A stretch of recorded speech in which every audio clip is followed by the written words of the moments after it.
I go live. Hey, there it goes. It should be starting. There it is. Yay. Hello, YouTube. Welcome to Catch Up minutes later. How is everybody doing? We're doing well. So I don't know what the heck happened, but I was looking at my, analytics, whatever, and I saw that I have 885 views on our last VOD. Like, I beg your pardon? Why are we just reading a book? But yay, okay. So we are going to start Candide today because everybody said, oh yeah, just do a new one. So I was like, okay, cool. Here we go. At some point I will get back to Maricot Deep. But instead we're going to now watch. I had one of those days where I'm not saying everything I'm trying to be saying. So instead we're going to read a Candide by Voltaire. I have not read it before. I do know that it is satire. So we're going the satirical route. If you hear weird sounds in the background, I'm running my dehumidifier. So if you hear it, it's that. I don't think it's picking it up though. Also, what else was I gonna say? I don't remember. No, sounds perfect. Oh, I do have a cough. It is allergies. I'm perfectly fine. My throat is just scratchy because the dogwoods are blooming, unfortunately. So if I cough or sneeze, that's why. So let's read some Voltaire. Again, I've never read it. I just know it's a satire. And what's really cool... Oh, so for those who want to read it, let's see.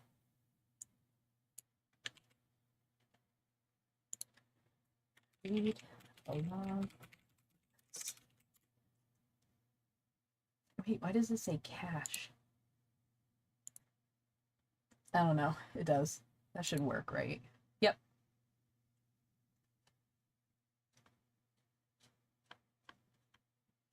So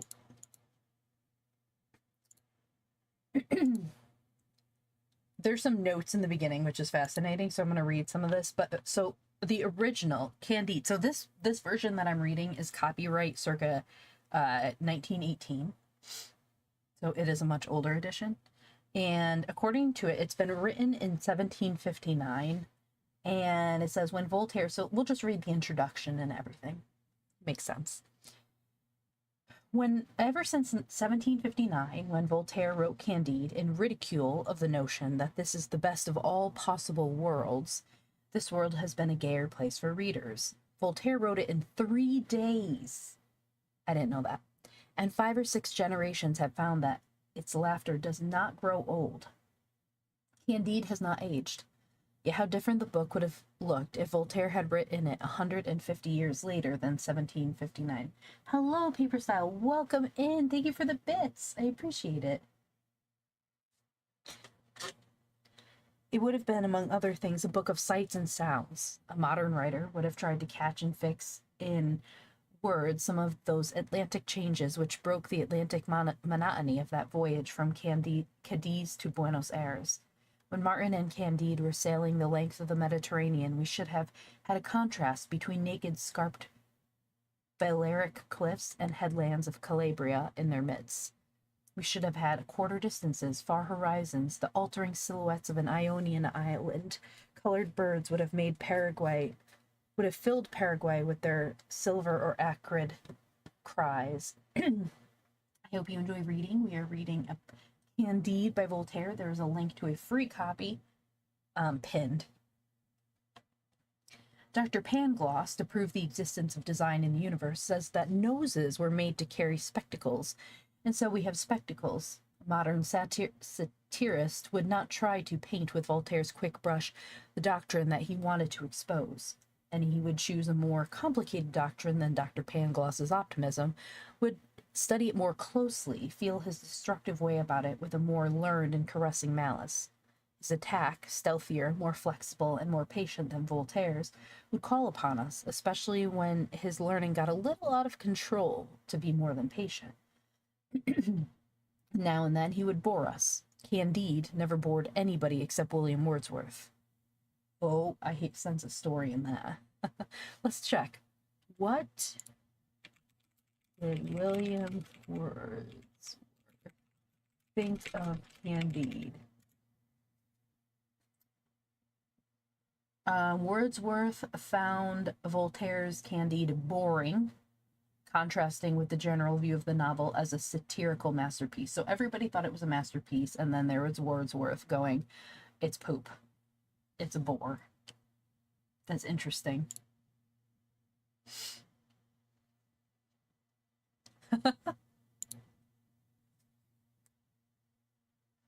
Voltaire's men and women point his case against optimism by starting high and falling low. Modern could not go about it after this fashion. He would not plunge his people into an unfamiliar misery. He would just keep them in the misery they were born to. But such an account of Voltaire's procedure is as misleading as the plaster cast of a dance. Look at his procedure again. Mademoiselle Cunegonde, the illustrious Westphalian, sprung from a family that could prove 71 quarterings, descends and descends until we find her earning her keep by washing dishes in the Propontis. I'm going to pronounce things wrong. I apologize. The aged, faithful attendant, victim of 100 acts of... Oh. Again, product of its time. Victim of 100 acts of rape by pirates, remembers that she is the daughter of a pope, and that in honor of her approaching marriage with a prince of Massacra, all Italy wrote sonnets of which not one was passable. We do not need to know French literature before Voltaire in order to feel, although the lurking parody may escape us, that he is poking fun at us and at himself. His laughter at his own methods grows more unmistakable at the last, when he caricatures them by casually assembling 6 fallen monarchs in an inn at Venice. A modern assailant of optimism would arm himself with social pity. There is no social pity in Candide. Voltaire, whose light touch on familiar institutions opens them and reveals their absurdity, likes to remind us that the slaughter and pillage and murder which Candide witnessed among the Bulgarians was perfectly regular, having been conducted according to the laws and usages of war. Had Voltaire lived today, he would have done to poverty what he did to war. Pitying the poor, he would have shown us poverty as a ridiculous anachronism, and both the ridicule and the pity would have expressed his indignation. Almost any modern essaying a philosophic tale would make it long. Candide is only a Hamlet and a half long.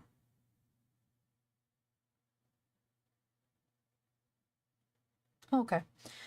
It would hardly have been shorter if Voltaire had spent 3 months on it, instead of those 3 days. A conciseness to be matched in English by nobody except Pope, who can say a plagiarizing enemy steals much, spends little, and has nothing left. The conciseness which Pope toiled and sweated for came as easy as wit to Voltaire. He can afford to be witty, parenthetically, by the way, prodigally, without saving, because he knows there is more wit where that came from. One of Max Beerbohm's cartoons shows us the young 20th century going at top speed and watched by 2 of his predecessors. Underneath is this legend, the grave misgivings of the 19th century and the wicked amusement of the 18th in watching the progress, or whatever it is, of the 20th. This 18th century snuff-taking and malicious is like Voltaire, who nevertheless must know, if he happens to think of it, that not in the 20th century, not for all its speed and mania, has anyone come near to equaling the speed of a prose tale by Voltaire. Candide is a full book. It is filled with mockery, with inventiveness, with things as concrete as things to eat, and coins. It has time for the neatest intellectual clickings. It is never hurried, and it moves with the most amazing rapidity. It has the rapidity of high spirits playing a game. The dry high spirits of this destroyer of optimism make most optimists look damp and depressed. Contemplation of the stupidity which deems happiness possible almost made Voltaire happy. His attack on optimism is one of the gayest books in the world. Gaiety has been scattered everywhere, up and down its passages, by Voltaire's lavish hand, by his thin fingers.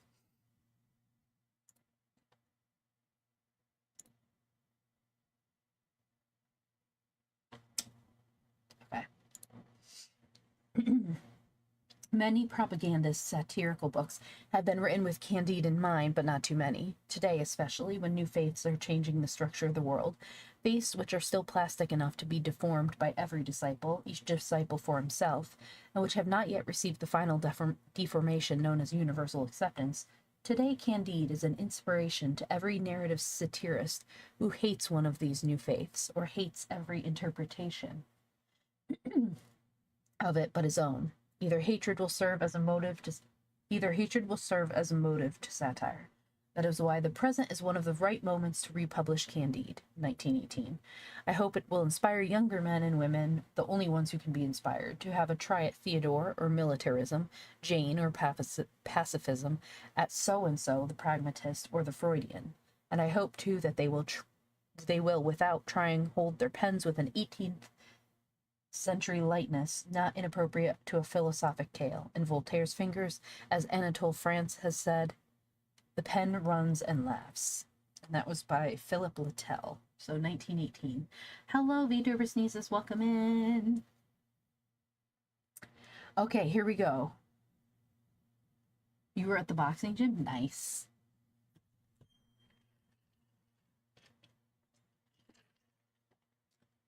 Today, my hydrating beverage of choice is green iced tea with lemonade and a little bit of brown sugar. It's so yummy. Okay, chapter 1. Candide. How Candide was brought up in a magnificent castle and how he was expelled thence. In a castle of Westphalia, belonging to the Baron of Thunder Ten Tronckh, lived a youth whom nature had endowed with the most gentle manners. His countenance was a true picture of his soul. He combined a true judgment with simplicity of spirit, which was the reason, I apprehend, of his being called Candide. The old servants of the family suspected him to have been the son of the Baron's sister, by a good, honest gentleman of the neighborhood. Hola, Ian, welcome in. Isa, welcome in. DT, welcome in. Whom that young lady would never marry because he had been able to prove only 71 quarterings, the rest of his genealogical tree having been lost through the injuries of time. The Baron was one of the most powerful lords in Westphalia, for his castle had not only a gate, but windows. His great hall, even, was hung with tapestry. All the dogs of his farmyards formed a pack of hounds at need. His grooms were his huntsmen, and the curate of the village was his grand almoner. They called him my lord and laughed at all his stories. I know it's been a long time, but I'm back with new outfits and new stuff. We're here with a new model. The Baron's lady weighed about 350 pounds and was therefore a person of great consideration, and she did the honors of the house with a dignity that commanded a still greater respect. Her daughter, Cunegonde, was 17 years of age, fresh-colored, comely, plump, and desirable. The Baron's son seemed to be in every respect worthy of his father. The preceptor Pangloss was the oracle of the family, and little Candide heard his lessons with all the good faith of his age and character. Pangloss was professor of metaphysico-theologico-cosmology. He proved admirably that there is no effect without a cause, and that in this best of all possible worlds, the Baron's castle was the most magnificent of castles, and his lady the best of all possible baronesses. Thank you. There's more. Hold on, I'll show you more of the model. Let's bring this up here. So this is one outfit. Ta-da! Look at my cute little shoes. And then here we have Apple, maybe, if Apple wants to behave, but he probably doesn't want to because Apple never wants to. My hair changes too. Apple is being himself. And look at this outfit. Is a teacher and a teacher on the day off, but look at my shoes. Hello, Momo, welcome in.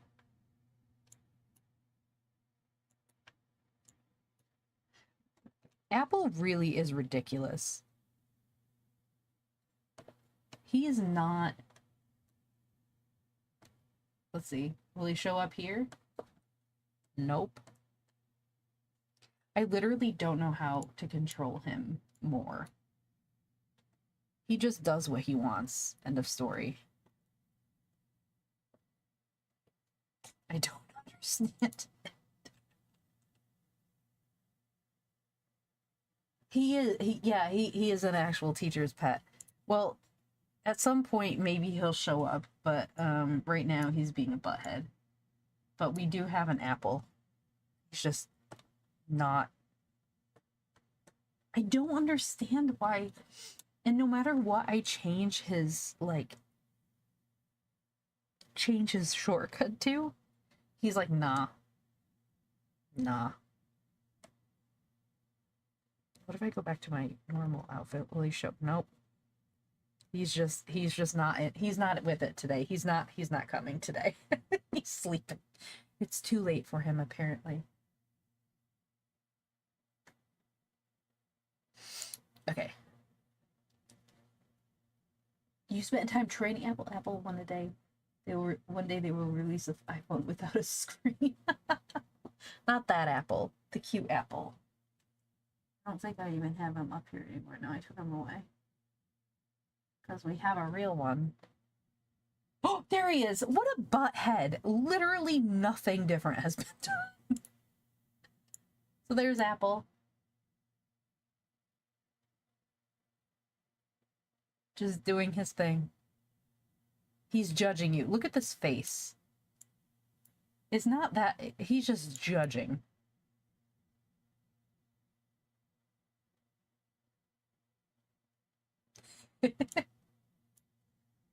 Okay, Apple. Oh, now he won't go away. This is ridiculous. I can't with him. Okay, now he's gone. Okay. He's not a monkey. He's like a mouse cat thing. Now you wanted me. Now you got me. He's a mouse cat. Yeah, something. He's got like a mouse. He's a fluffy. I don't know. He's a thing. He's colored like a Macintosh apple. He's not an alien monkey. Apple is a good boy. Okay, let's see. Here we go. Continue on. It is demonstrable, said he. Oops, myself down a little bit. There we go.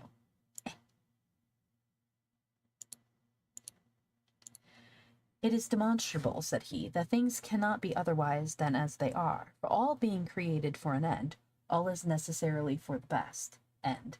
Observe that the nose has been formed to bear spectacles. Thus we have spectacles. Legs are visibly designed for stockings, and we have stockings. Stones were made to be hewn and to construct castles. Therefore, my lord has a magnificent castle. For the greatest baron in the province ought to be the best lodged. Pigs were made to be eaten. Therefore, we eat pork all the year round. Consequently, they who assert that all is well have said a foolish thing. They should have said all is for the best. Mouse cat from space, I'll accept that. Candide listened attentively and believed innocently, for he thought Miss Cunegonde extremely beautiful, though he never had the courage to tell her so. He concluded that after the happiness of being born of Baron Thunder Ten Tronckh, the second degree of happiness was to be Miss Cunegonde, the third that of seeing her every day, and the fourth that of hearing Master Pangloss, the greatest philosopher of the whole province, and consequently of the whole world. One day, Cunegonde, while walking near the castle in a little wood which they called a park, saw between the bushes Dr. Pangloss giving a lesson in experimental natural philosophy to her mother's chambermaid.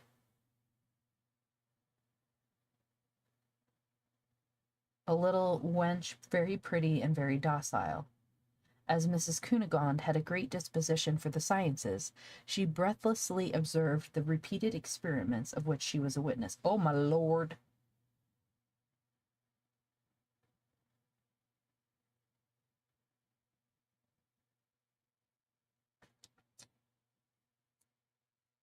Experimental natural philosophy, in air quotes. She clearly perceived the force of the doctor's reasons, the effects, and the causes. She turned back greatly flurried, quite pensive, and filled with the desire to be learned, dreaming that she might well be a sufficient reason for young Candide, and he for her. Thank you for the ban. She met Candide on reaching the castle and blushed. Candide blushed also. She wished him good morrow in a faltering tone, and Candide spoke to her without knowing what he said. The next day after dinner, as they went from table, Cunegonde and Candide found themselves behind a screen. Cunegonde let fall her handkerchief. Candide picked it up. She took him innocently by the hand.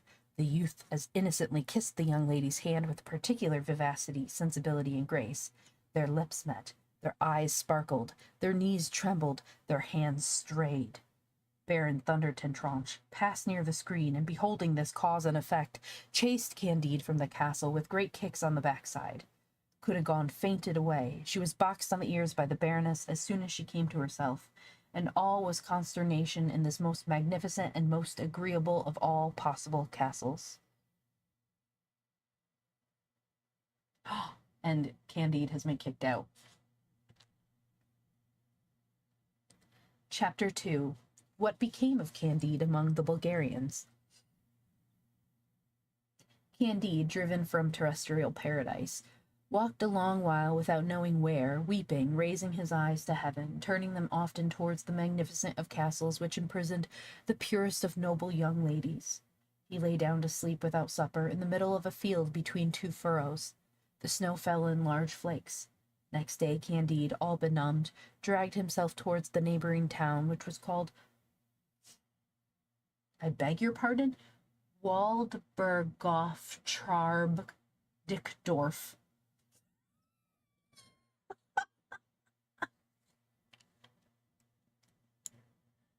This is literally the name of the town. Waldberghof-Trarbdickdorf. Having no money, dying of hunger and fatigue, he stopped sorrowfully at the door of an inn. Two men dressed in blue observed him. Comrade, said one, here is a well-built young fellow, and of proper height. They went up to Candide and very civilly invited him to dinner. Gentlemen, replied Candide, with a most engaging modesty, you do me great honor, but I have not wherewithal to pay my share. Oh, sir, said one of the Blues to him, people of your appearance and of your merit never pay anything. Are you not 5 feet 5 inches high? Yes, sir, that is my height, answered he, making a low bow. Wait a minute, does that mean I never have to pay for anything? I'm 5'5". Come, sir, seat yourself. Not only will we pay your reckoning, but we will never suffer such a man as you to want money. Men are only born to assist one another. You are right, said Candide. This is what I was always taught by Mr. Pangloss, and I see plainly that all is for the best. They begged of him to accept a few crowns. He took them and wished to give them his note. They refused. They seated themselves at the table. Love you not deeply? Oh, yes, answered he. I deeply love Miss Cunegonde. No, said one of the gentlemen. We ask you if you do not deeply love the king of the Bulgarians. Not at all, said he, for I have never seen him. What? He is the best of kings, and we must drink his health. Oh, very willingly, gentlemen, said, and he drank. That is enough, they tell him. Now you are the help, the support, the defender, the hero of the Bulgarians. Your fortune is made, and your glory is assured. Instantly they fettered him and carried him away to the regiment. There he was made to wheel about to the right and to the left, to draw his rammer, to return his rammer, to present, to fire, to march, and they gave him 30 blows with a cudgel. Never mind, I don't want to be 5'5" anymore. The next day he did his exercise a little less badly, and he received but 20 blows. The day following they gave him only 10, and he was regarded by his comrades as a prodigy. Candide, all stupefied, could not yet very well realize how he was a hero. He resolved one fine day in spring to go for a walk, marching straight before him, believing that it was a privilege of the human as well as of the animal species to make use of their legs as they pleased. I'm so amazing, I know. Blah, blah. How are you? Welcome in. He had advanced 2 leagues when he was overtaken by 4 others, heroes of 6 feet, who bound him and carried him to a dungeon. He was asked which he would like the best, to be whipped 36 times through all the regiment, or to receive at once 12 balls of lead in his brain. What am I reading? He vainly said that human will is free, and that he chose neither the one nor the other. He was forced to make a choice. He determined, in virtue that gift of God called liberty, to run the gauntlet 36 times. He bore this twice. The regiment was composed of 2,000 men. That composed for him 4,000 strokes, which laid bare all of his muscles and nerves from the nape of his neck quite down to his rump. As they were going to proceed to a 3rd whipping, Candide, able to bear no more, begged as a favor that they would be so good as to shoot him. He obtained this favor. They bandaged his eyes and bade him kneel down. The king of the Bulgarians passed at this moment and ascertained the nature of the crime. As he had great talent, he understood from all that he learnt of Candide that he was a young metaphysician, extremely ignorant of the things of this world, and he accorded him his pardon with a clemency which will bring him praise in all the journals and throughout all ages. An able surgeon cured Candide in 3 weeks by means of emollients taught by Dioscorides. He had already a little skin, and was able to march when the king of the Bulgarians gave battle to the king of the Iberes. What is happening? I know this is satire, but I have no idea what is happening.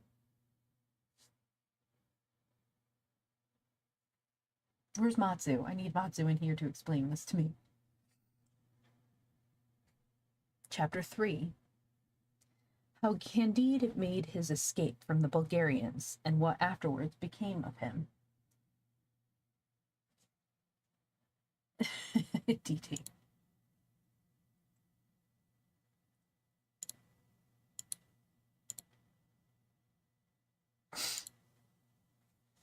There was never anything so gallant, so spruce, so brilliant, and so well disposed as the 2 armies. Trumpets, fifes, hautboys, drums, and cannon made music such as hell itself had never heard. The cannons first of all laid flat about 6,000 men on each side. The muskets swept away from this best of worlds 9,000 or 10,000 ruffians who infested its surface. The bayonet was also a sufficient reason for the death of several thousands. The whole might amount to 30,000 souls. Candide, who trembled like a philosopher, hid himself as well as he could during his heroic butchery. At length, while the 2 kings were causing Te Deum to be sung each in his own camp, Candide resolved to go and reason elsewhere on effects and causes. He passed over heaps of dead and dying, and first reached a neighboring village. It was in cinders. It was an Iberi village, which the Bulgarians had burnt according to the laws of war. Here old men covered with wounds beheld their wives hugging their children to their bloody breasts, massacred before their faces. There their daughters, disemboweled and breathing their last after having satisfied the natural wants of Bulgarian heroes, while others, half burnt in flames, begged to be dispatched. The earth was strewed with brains, arms, and legs. Candide fled quickly to another village. It belonged to the Bulgarians, and the Iberian heroes had treated it in the same way. Candide, walking always over palpitating limbs or across ruins, arrived at last beyond the seat of war, with a few provisions in his knapsack, and Miss Cunegonde always in his heart. His provisions failed him when he arrived in Holland, but having heard that everybody was rich in that country, and that they were Christians, he did not doubt but he should meet with the same treatment from them as he had met with in the Baron's castle, before Miss Cunegonde's bright eyes were the cause of his expulsion thence. Hello, Oscar. Welcome to class. Thank you for the follow. We are reading Candide. I have no idea what is happening. It's a satire, and I am baffled. Hello, Quinter. Hi, Quinn. How are you? Hi, Ike. Hello. Today's your birthday.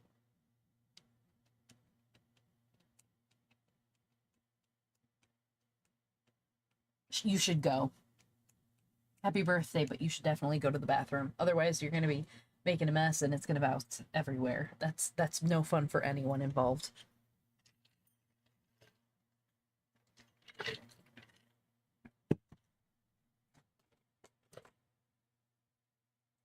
He asked alms of several grave-looking people, who all answered him that if he continued to follow this trade, they would confine him to the house of correction, where he should be taught to get a living.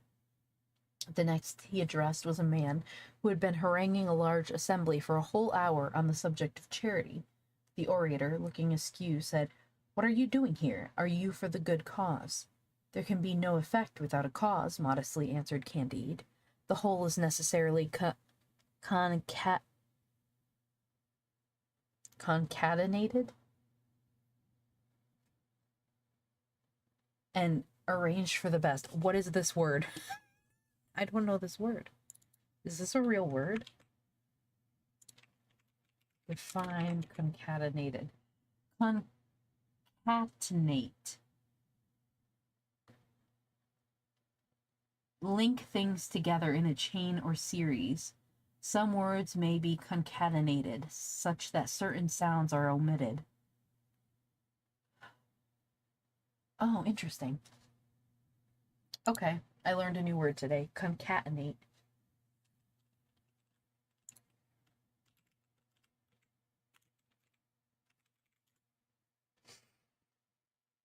It was necessary for me to have been banished from the presence of Miss Cunegonde, to have afterwards run the gauntlet, and now it is necessary I should beg my bread until I learn to earn it. All this cannot be otherwise. "My friend," said the orator to him, "do you believe the Pope to be Antichrist?" "I have not heard it," answered Candide, "but whether he be or whether he be not, I want bread." "Thou dost not deserve to eat," said the other. "Begone, rogue, begone, wretch. Do not come near me again." The orator's wife, putting her head out of the window, and spying a man that doubted whether the Pope was Antichrist, poured over him a full, "Oh heavens, to what excess does religious zeal carry the ladies!" A man who had never been christened, a good Anabaptist named James, beheld the cruel and ignominious treatment shown to one of his brethren, an unfeathered biped with a rational soul. He took him home, cleaned him, gave him bread and beer, presented him with 2 florins, and even wished to teach him the manufacture of Persian stuffs, which they make in Holland. Candide, almost prostrating himself before him, cried, "Master Pangloss has well said that all is for the best in this world, for I am infinitely more touched by your extreme generosity than with the inhumanity of that gentleman in the black coat and his lady." The next day, as he took a walk, he met a beggar all covered with scabs, his eyes diseased, the end of his nose eaten away, his mouth distorted, his teeth black, choking in his throat, tormented with a violent cough, and spitting out a tooth at each effort. They weren't joking when they said that the people up high just continue to fall.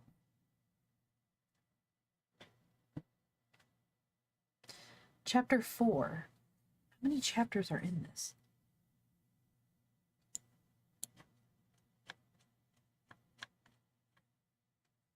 "30. Okay, there's 30 chapters.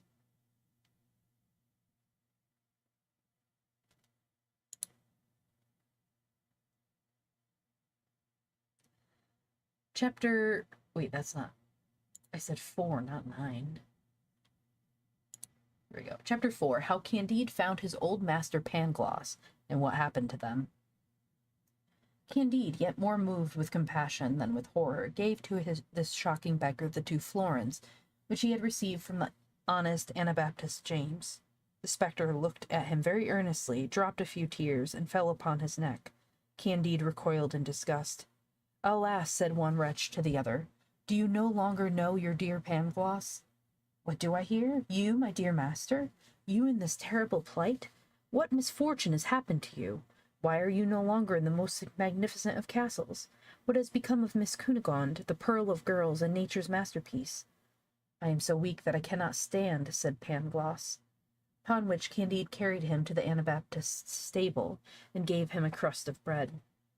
As soon as Pangloss had refreshed himself a little, "Well," said Candide, "Cunegonde?" "She is dead," replied the other. Candide fainted at this word.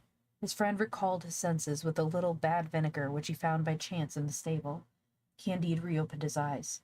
"Cunegonde is dead. Ah, the best of the worlds, where art thou? But of what illness did she die? Was it not for grief upon seeing her father kick me out of his magnificent castle?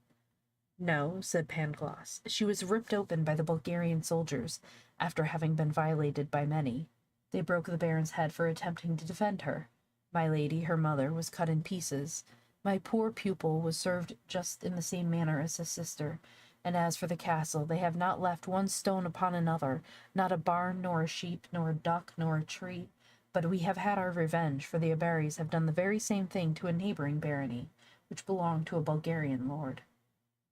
At this discourse Candide fainted again, but coming to himself, and having said all that it became him to say, inquired into the cause and effect, as well as into the sufficient reason that had reduced Pangloss to so miserable a plight. Alas, said the other, it was love. Love, the comfort of human species, the preserver of the universe, the soul of all sensible beings. Love, tender love. Alas, said Candide, I know this love, that sovereign of hearts, that soul of our souls, yet it never cost me more than a kiss and 20 kicks on the backside. How could this beautiful cause produce in you an effect so abominable? Pangloss made answer in these terms. Oh, my dear Candide, you remember Paquette, the pretty wench who waited on our noble Baroness? In her arms I tasted the delight of paradise, which produced in me those hell torments with which you see me devoured. She was infected with them. She is perhaps dead of them. This present Paquette received of a learned grey friar, who had traced it to its source. He had had it of an old countess, who had received it from a cavalry captain, who owed it to a marchioness, who took it from a page, who had received it from a Jesuit, who, when a novice, had it in a direct line from one of his companions of Christopher Columbus.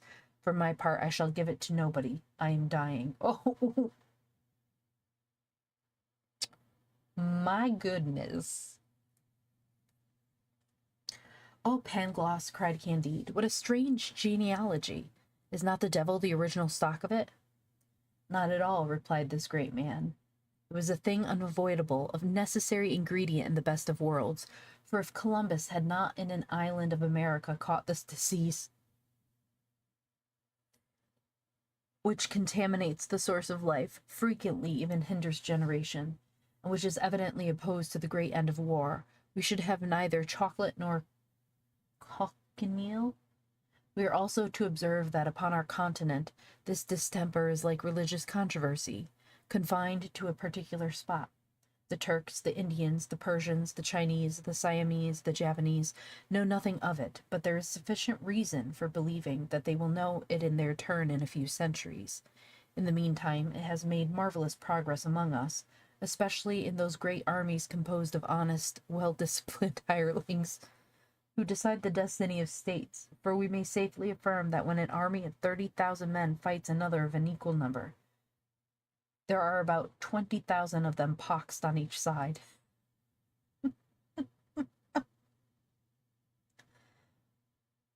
Well, this is wonderful, said Candide, but you must get cured. Alas, how can I, said Pangloss. I have not a farthing, my friend, and all over the globe there is no letting of blood or taking a glister without paying, or somebody paying for you. These last words determined Candide, who went and flung himself at the feet of the charitable Anabaptist James, and gave him so touching a picture of the state to which his friend was reduced, that the good man did not scruple to take Dr. Pangloss into his house, and had him cured at his expense. In the cure Pangloss lost only an eye and an ear. He wrote well and knew arithmetic perfectly. The Anabaptist James made him his bookkeeper. At the end of 2 months, being obliged to go to Lisbon about some mercantile affairs, he took the two philosophers with him in a ship. Pangloss explained to him everything was so constituted that it could not be better. James was not of this opinion.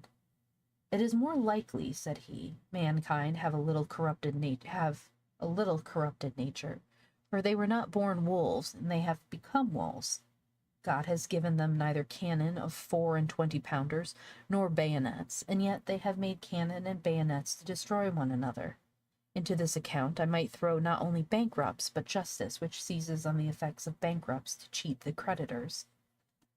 All this was indispensable, replied the one-eyed doctor, For private misfortunes make the general good, so that the more private misfortunes there are, the greater is the general good. While he reasoned, the sky darkened, the winds blew from the four quarters, and the ship was assailed by a most terrible tempest within the sight of the port of Lisbon. Chapter 5. Does anyone else have no idea what is happening? Aside from the fact that everything terrible is happening to them. Because reason. Welcome back. Yeah, 5 sodas and then a trampoline, not a good thing. Chapter 5. Tempest, shipwreck, earthquake, and what became of Dr. Pangloss, Candide, and James the Anabaptist. This is wild. I have absolutely no clue. I'm speechless. Half dead of that inconceivable anguish which the rolling of a ship produces, one half of the passengers were not even sensible of the danger. The other half shrieked and prayed. The sheets were rent, the masts broken, the vessel gaped. Work who would, no one heard, no one commanded. The Anabaptist, being upon deck, bore a hand, when a brutish sailor struck him roughly and laid him sprawling. But with the violence of the blow he himself tumbled head foremost overboard, and stuck upon a piece of the broken mast. Honest James ran to his assistance, hauled him up, and from the effort he made was precipitated into the sea in sight of the sailor, who left him to perish without deigning to look at him. Candide drew near and saw his benefactor, who rose above the water one moment and was then swallowed up forever. He was just going to jump after him, but was prevented by the philosopher Pangloss, who demonstrated to him that the Bay of Lisbon had been made on purpose for the Anabaptist to be drowned.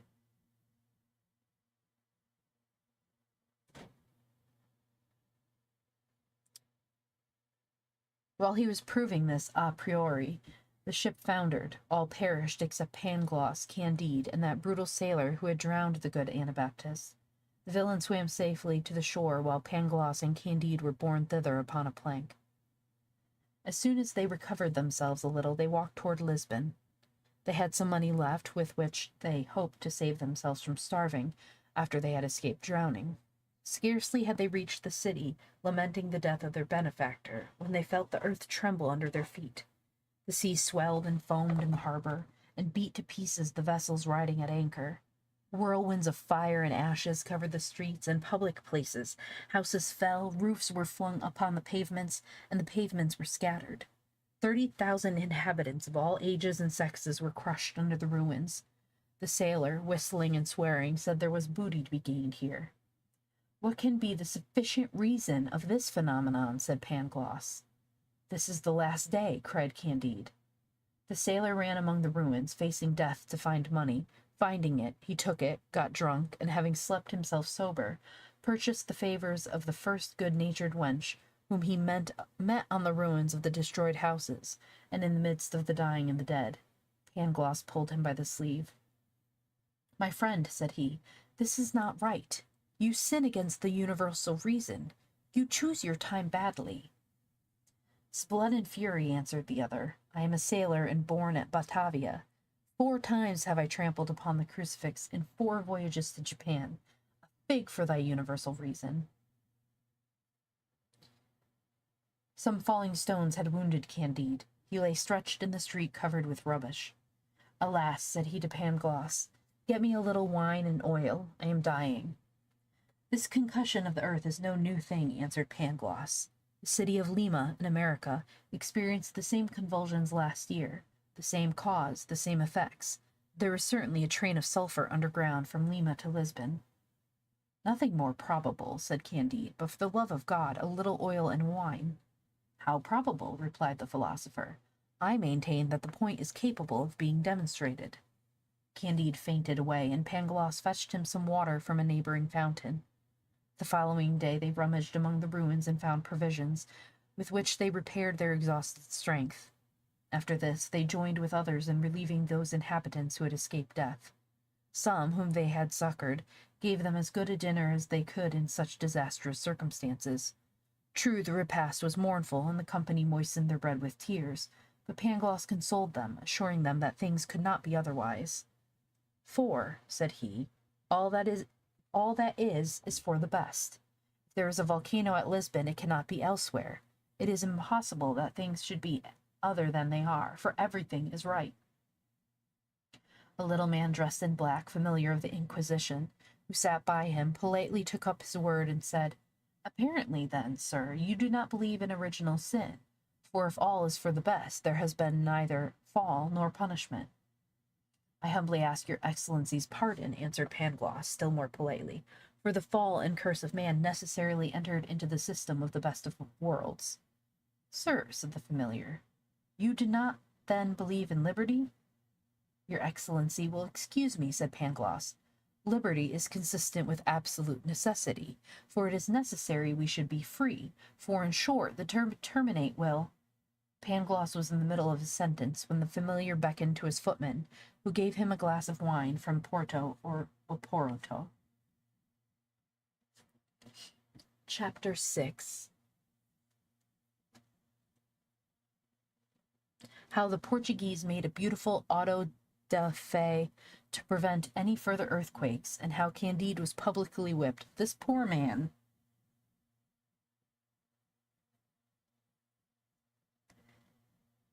He's just... I don't even understand what's happening to him. This is glorious.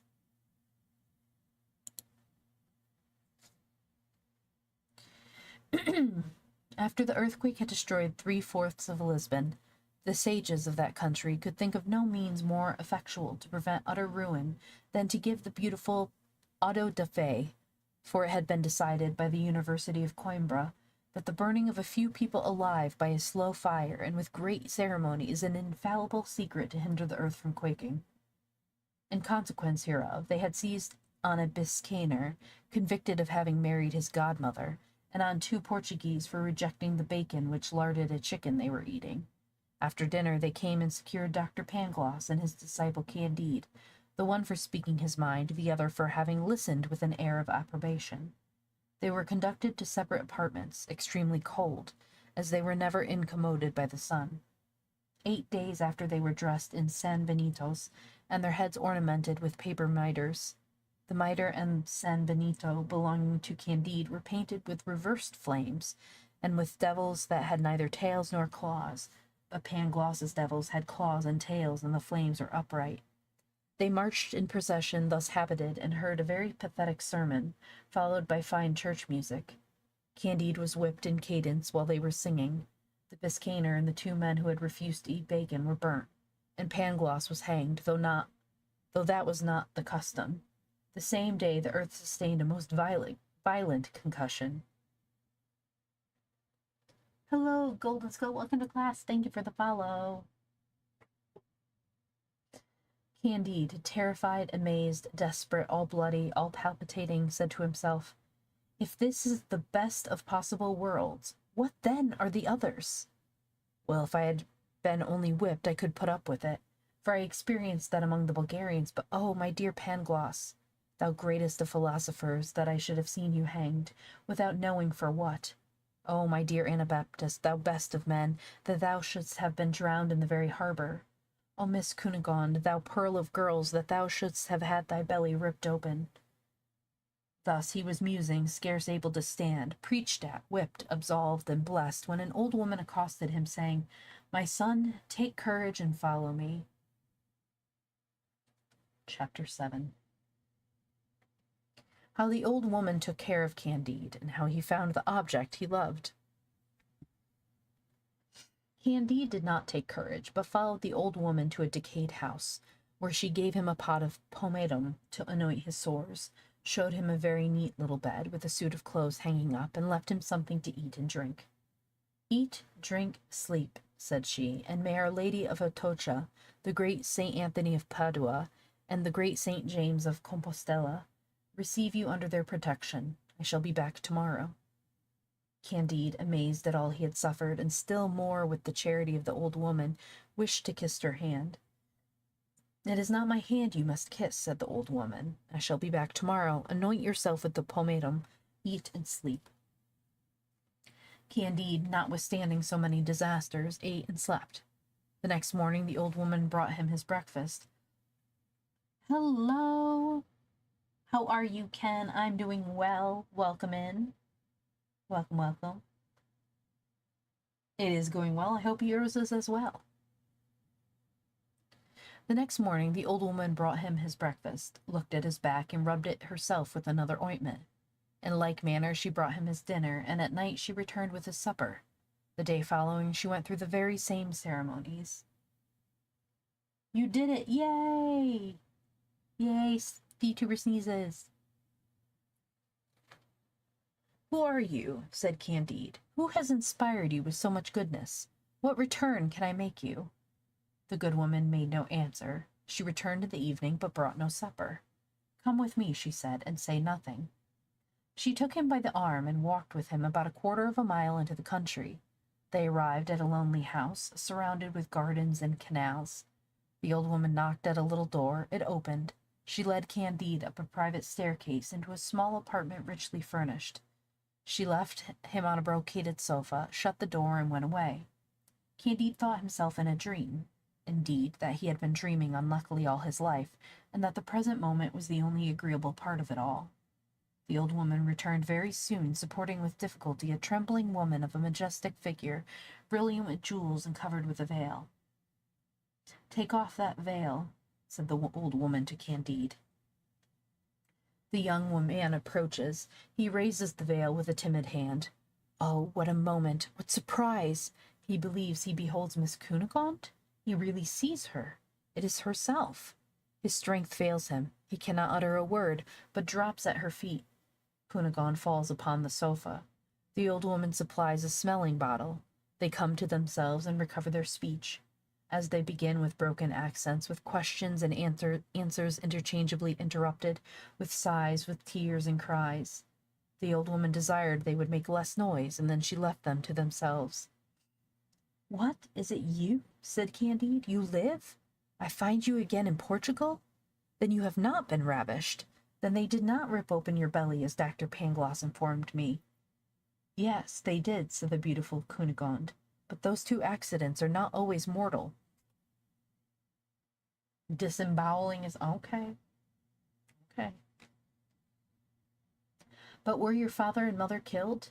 "It is but too true," answered Cunegonde in tears. "And your brother?" "My brother was also killed." "And why are you in Portugal? And how did you know of my being here? And by what strange adventure did you contrive to bring me to this house?" "I will tell you all that," replied the lady. "But first of all let me know your history, since the innocent kiss you gave me and the kicks which you received." Candide respectfully obeyed her, and though he was still in a surprise, though his voice was feeble and trembling, though his back still pained him, yet he gave her a most ingenuous account of everything that had befallen him since the moment of their separation. Cunegonde lifted up her eyes to heaven, shed tears upon hearing of the death of the good Anabaptist and of Pangloss, after which she spoke as follows to Candide, who did not lose a word and devoured her with his eyes. Chapter 8. The History of Cunegonde. I was in bed and fast asleep when it pleased God to send the Bulgarians to our delightful castle of Thundertentronckh. They slew my father and brother and cut my mother in pieces. A tall Bulgarian, 6 feet high, perceiving that I had fainted away at this sight, began to ravish me. This made me recover. I regained my senses. I cried, I struggled, I bit, I scratched. I wanted to tear out the tall Bulgarian's eyes, not knowing that what had happened at my father's house was the usual practice of war. The brute gave me a cut in the left side with his hanger, and the mark is still upon me. "Ah, I hope I shall see it," said honest Candide. "You shall," said Cunegonde, "but let us continue." "Do so," replied Candide. Thus she resumed the thread of her story. A Bulgarian captain came in, saw me all bleeding, and the soldier not in the least disconcerted. The captain flew into a passion at the disrespectful behavior of the brute and slew him on my body. He ordered my wounds to be dressed and took me to his quarters as a prisoner of war. I washed the few shirts that he had. I did his cooking. He thought me very pretty. He avowed it. On the other hand, I must own he had a good shape and a soft and white skin, but he had little or no mind or philosophy, and you might see plainly that he had never been instructed by Dr. Pangloss. In 3 months' time, having lost all his money and being grown tired of my company, he sold me to a man named Don Issachar, who traded to Holland and Portugal, and had a strong passion for women. This man was much attached to my person, but could not triumph over it. I resisted him better than the Bulgarian soldier. A modest woman may be ravished once, but her virtue is strengthened by it. In order to render me more tractable, he brought me to this country house. Hitherto I had imagined that nothing could equal the beauty of Thunderton Tronk Castle, but I found I was mistaken. The Grand Inquisitor, seeing me one day at Mass, stared long at me, and sent to tell me that he wished to speak on private matters. I was conducted to his palace, where I acquainted him with the history of my family, and he represented to me how much it was beneath my rank to belong to this man.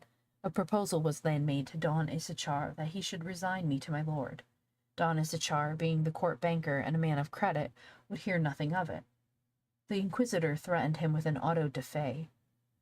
At last the man, intimidated, concluded a bargain by which the house and myself should belong to both in common. The man should have for himself Monday, Wednesday, and Saturday, and the Inquisitor should have the rest of the week. It is now 6 months since this agreement was made. Quarrels have not been wanting, for they could not decide whether the night from Saturday to Sunday belonged to the old law or to the new. For my part, I have so far held out against both, and I verily believe that this is the reason why I am still beloved.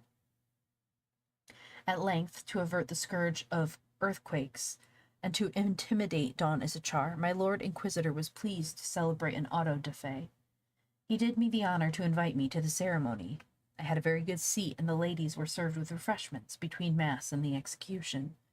I was in truth seized with horror at the burning of those 2 men and of the honest Biscayner who had married his godmother. But what was my surprise, my fright, my trouble when I saw in a San Benito and mitre a figure which resembled that of Pangloss.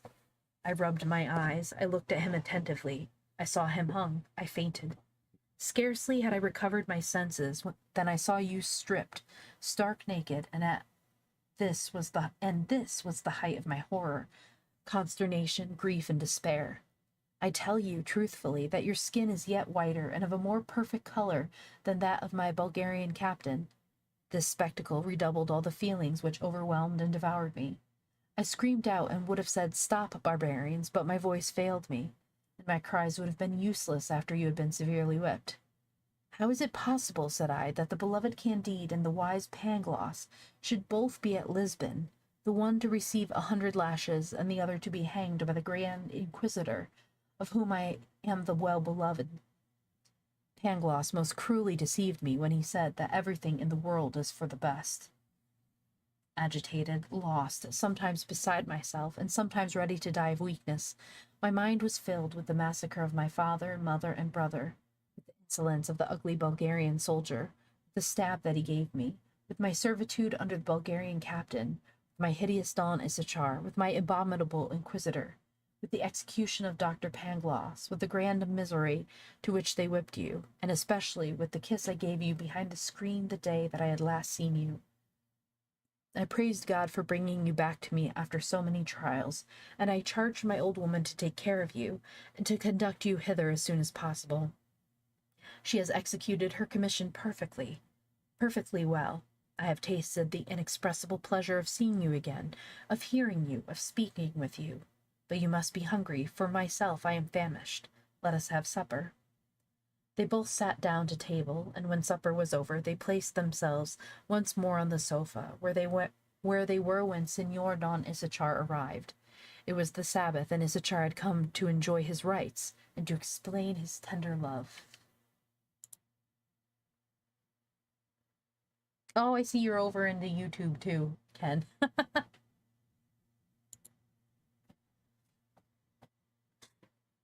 I don't have my the chats integrated yet, so it's difficult sometimes to know what's happening over there.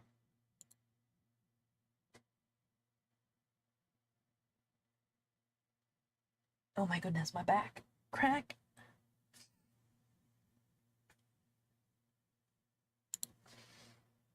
Chapter 9. I think we're going to make it halfway through. So there's 30 chapters, and at the pace we're going, if we get to 15, that puts us halfway, which is probably would take us to about 2 hours. And Hamlet is like a 2.5, 3 hour play, I believe.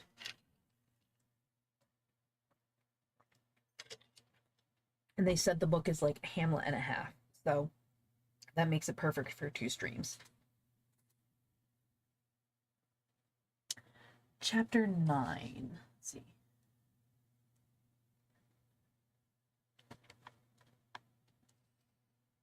What became of Cunegonde, Candide, the Grand Inquisitor, and the other man, the Jew?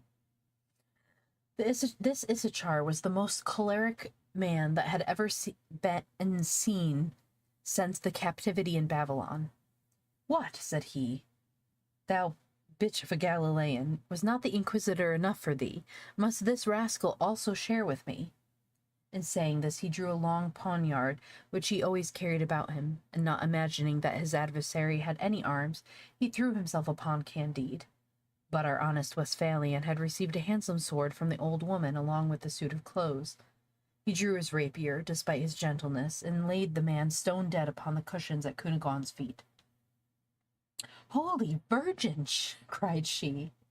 "What will become of us? A man killed in my apartment? The officers of justice come, we are lost." "Had not Pangloss been hanged," said Candide, "he would give us a good counsel in this emergency, for he was a profound philosopher. Failing him, let us consult the old woman." She was very prudent and commenced to give her opinion when suddenly another little door opened. It was an hour after midnight. It was the beginning of Sunday. This day belonged to my lord the Inquisitor. He entered and saw the whipped Candide, sword in hand, a dead man upon the floor, Cunegonde aghast, and the old woman giving a counsel. At this moment the following is what passed in the soul of Candide, and how he reasoned. "If this holy man call in assistance, he will surely have me burnt. Cunegonde will perhaps be served in the same manner. He was the cause of my being cruelly whipped. He is my rival, and as I have now begun to kill, I will kill away, for there is no time to hesitate."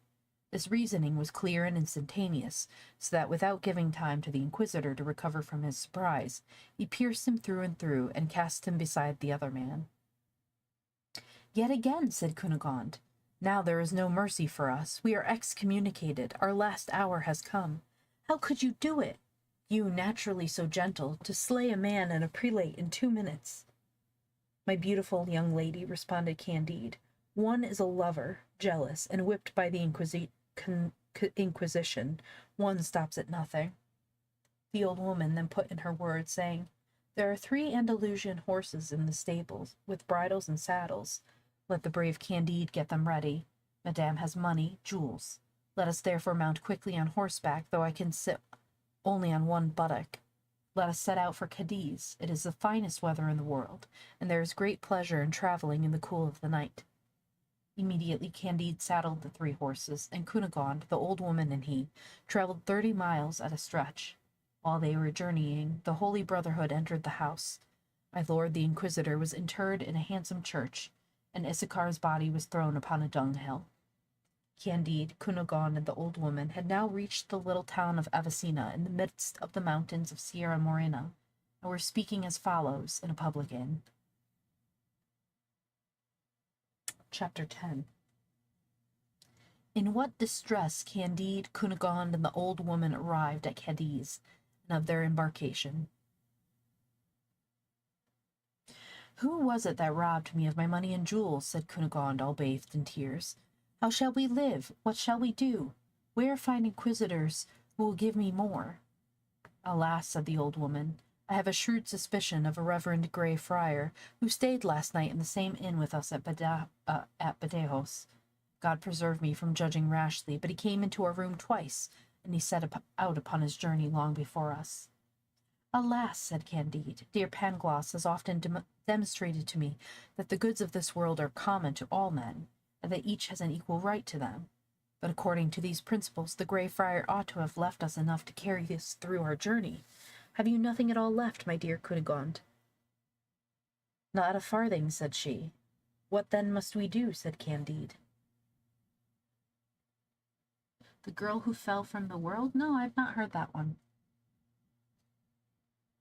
Sell one of the horses, replied the old woman. I will ride behind Miss Cunegonde, though I can hold myself only on one buttock, and we shall reach Cadiz. In the same inn there was a Benedictine prior who bought the horse for a cheap price. Candide, Cunegonde, and the old woman, having passed through Lucina, Chilas, and Labrixia, arrived at length at Cadiz. A fleet was there getting ready, and troops assembling to bring to reason the reverend Jesuit fathers of Paraguay, accused of having made one of the native tribes in the neighborhood of San Sacrament revolt against the kings of Spain and Portugal. Candide, having been in the Bulgarian service, performed the military exercise before the general of this little army with so graceful an address, with so intrepid an air, and with such agility and expedition, that he was given the command of a company of foot. Now he was a captain. He set sail with Miss Cunegonde, the old woman, 2 valets, and the 2 Andalusian horses, which had belonged to the Grand Inquisitor of Portugal. Okay. During their voyage they reasoned a good deal on the philosophy of poor Pangloss. We are going into another world, said Candide, and surely it must be there that all is for the best. For I must confess there is reason to complain a little of what passeth in our world in regard to both natural and moral philosophy. I love you with all my heart, said Cunegonde, but my soul is still full of fright after that which I have seen and experienced. All will be well, replied Candide. The sea of this new world is already better than our European sea. It is calmer, the winds more regular. It is certainly the new world which is the best of all possible worlds. God grant it, said Cunegonde, but I have been so horribly unhappy there that my heart is almost closed to hope. You complain, said the old woman.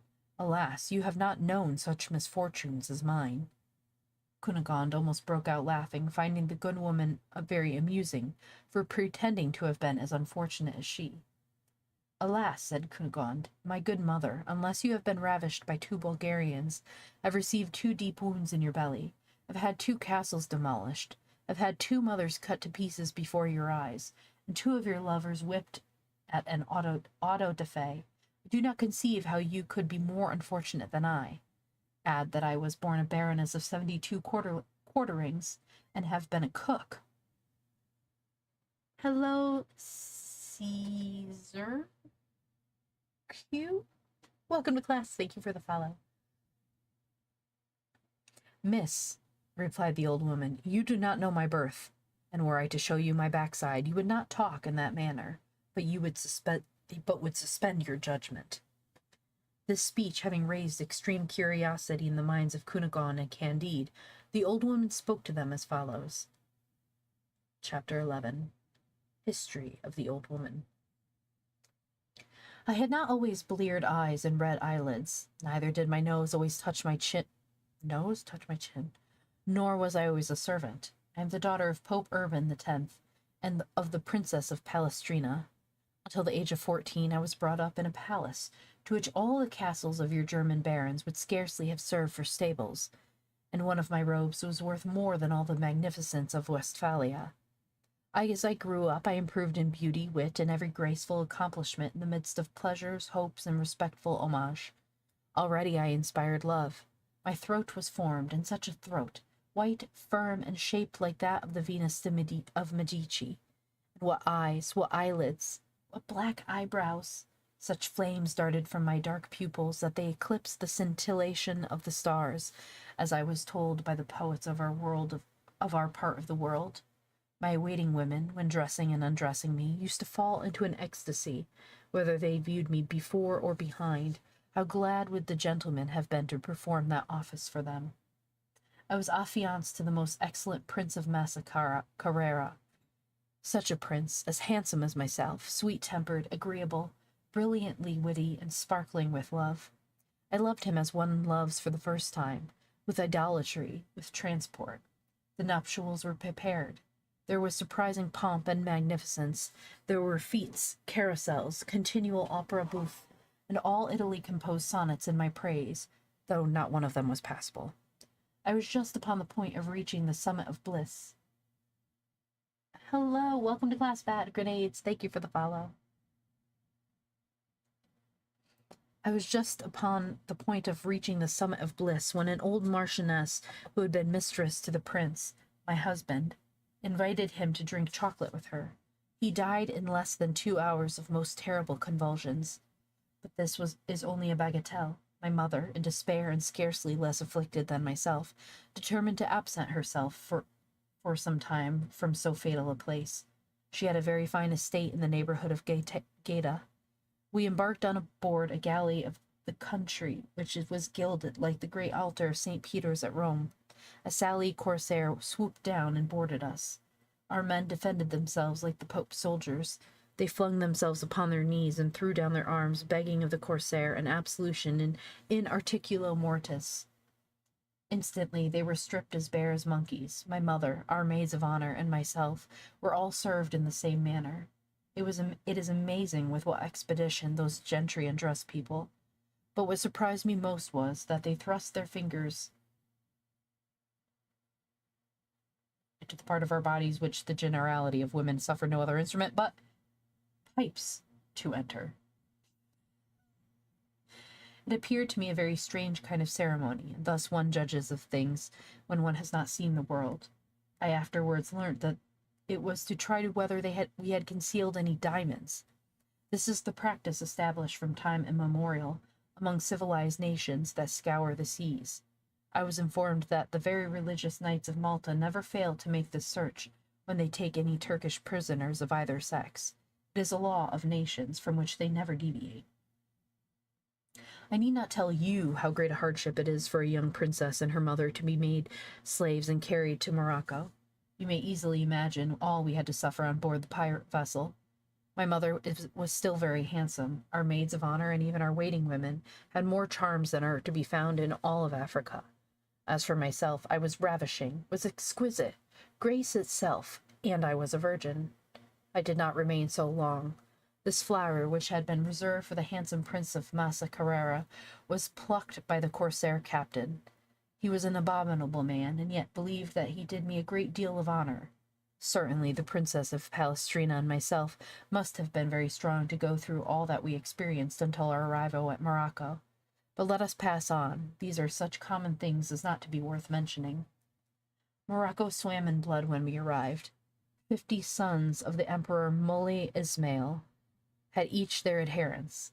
This produced 50 civil wars, of men against men and men against others, and so on, and in short, it was a continual carnage throughout the empire.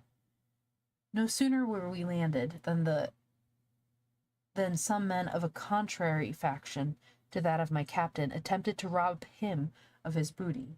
Next to jewels and gold, we were the most valuable things he had. I was witness to such a battle as you have never seen in your European climates. The northern nations have not the heat in their blood, nor that raging lust for women so common in other areas. It seems that you Europeans have only milk in your veins, but it is vitriol. It is fire which runs in those of the inhabitants of Mount Atlas and the neighboring countries. They fought with the fury of the lions, tigers, and serpents of the country to see who should have us. A Moor seized my mother by the right arm, while my captain's lieutenant held her by the left. A Moorish soldier had hold of her by one leg, and one of our corsairs held her by the other. Thus almost all of our women were drawn in quarters by 4 men. My captain concealed me behind him, and with his drawn scimitar cut and slashed everyone that opposed his fury. At length I saw all of our Italian women, and my mother herself, torn, mangled, massacred by the monsters who disputed over them. The slaves, my companions, those who had taken them, soldiers, sailors, and at last my captain, all were killed, and I remained dying on a heap of dead. Such scenes as this were transacted through an extent of 300 leagues, and yet they never missed the 5 prayers a day ordained by Mohammed. With difficulty I disengaged myself from such a heap of slaughtered bodies, and crawled to a large orange tree on the bank of a neighboring rivulet, where I fell oppressed with fright, fatigue, horror, despair, and hunger. Immediately after my senses, overpowered, gave themselves up to sleep, which was yet more swooning than repose. I was in this state of weakness and insensibility between life and death, when I felt myself pressed by something that moved upon my body. I opened my eyes and saw a white man of good countenance who sighed and said between his teeth, Oce siagora desere senza coglioni. I can't speak Italian. Chapter 12. The adventures of the old woman continued. Astonished and delighted to hear my native language, and no less surprised at what this man said, I made answer that were much greater misfortunes than that of which he complained. I told him in a few words of the horrors which I had endured, and fainted a second time. He carried me to a neighboring house, put me to bed, gave me food, waited upon me, consoled me, flattered me. He told me that he had never seen anyone so beautiful as I, and that he never so much regretted the loss of what it was impossible to recover.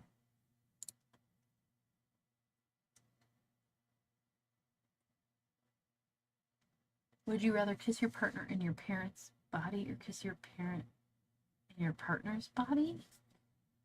I don't understand.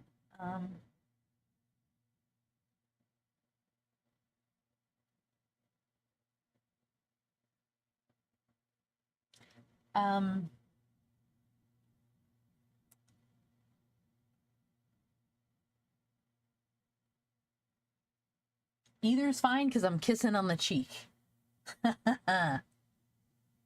There.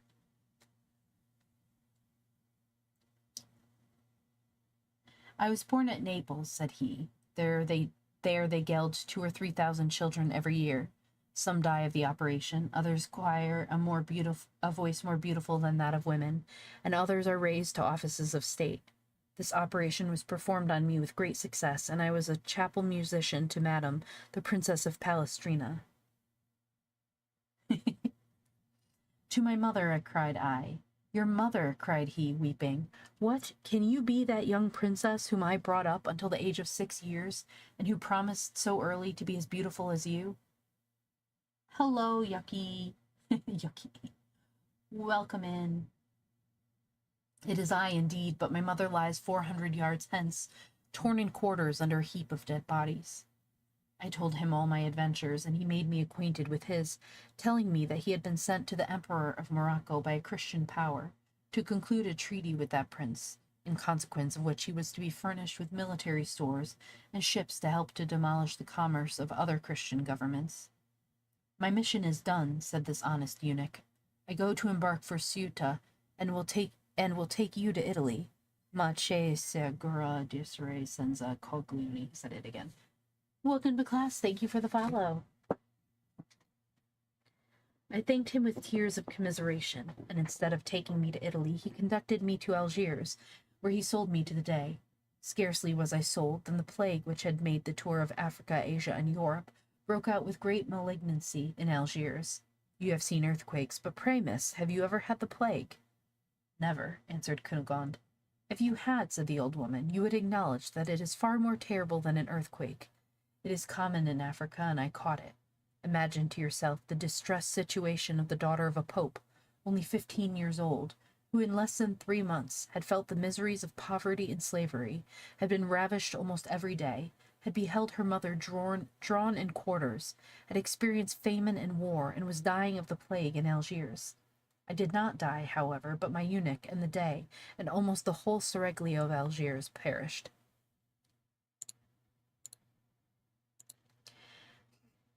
As soon as the first fury of this terrible pestilence was over, a sale was made of the Dey's slaves. I was purchased by a merchant and carried to Tunis. This man sold me to another merchant, who sold me again to another at Tripoli. From Tripoli I was sold to Alexandria, from Alexandria to Smyrna, and from Smyrna to Constantinople. At length I became the property of an aga of the Janissaries, who was soon ordered away to the defense of Azov, then besieged by the Russians. The aga, who was a very gallant man, took his whole seraglio with him and lodged us in a small fort on the Palace Meotides, guarded by 2 eunuchs and 20 soldiers. The Turks killed prodigious numbers of the Russians, but the latter had their revenge.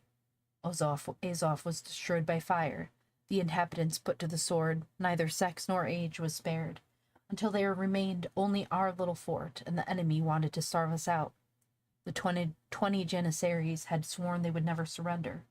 The extremities of famine to which they were reduced obliged them to eat our 2 eunuchs for fear of violating their oath. At the end of a few days they resolved also to devour the women.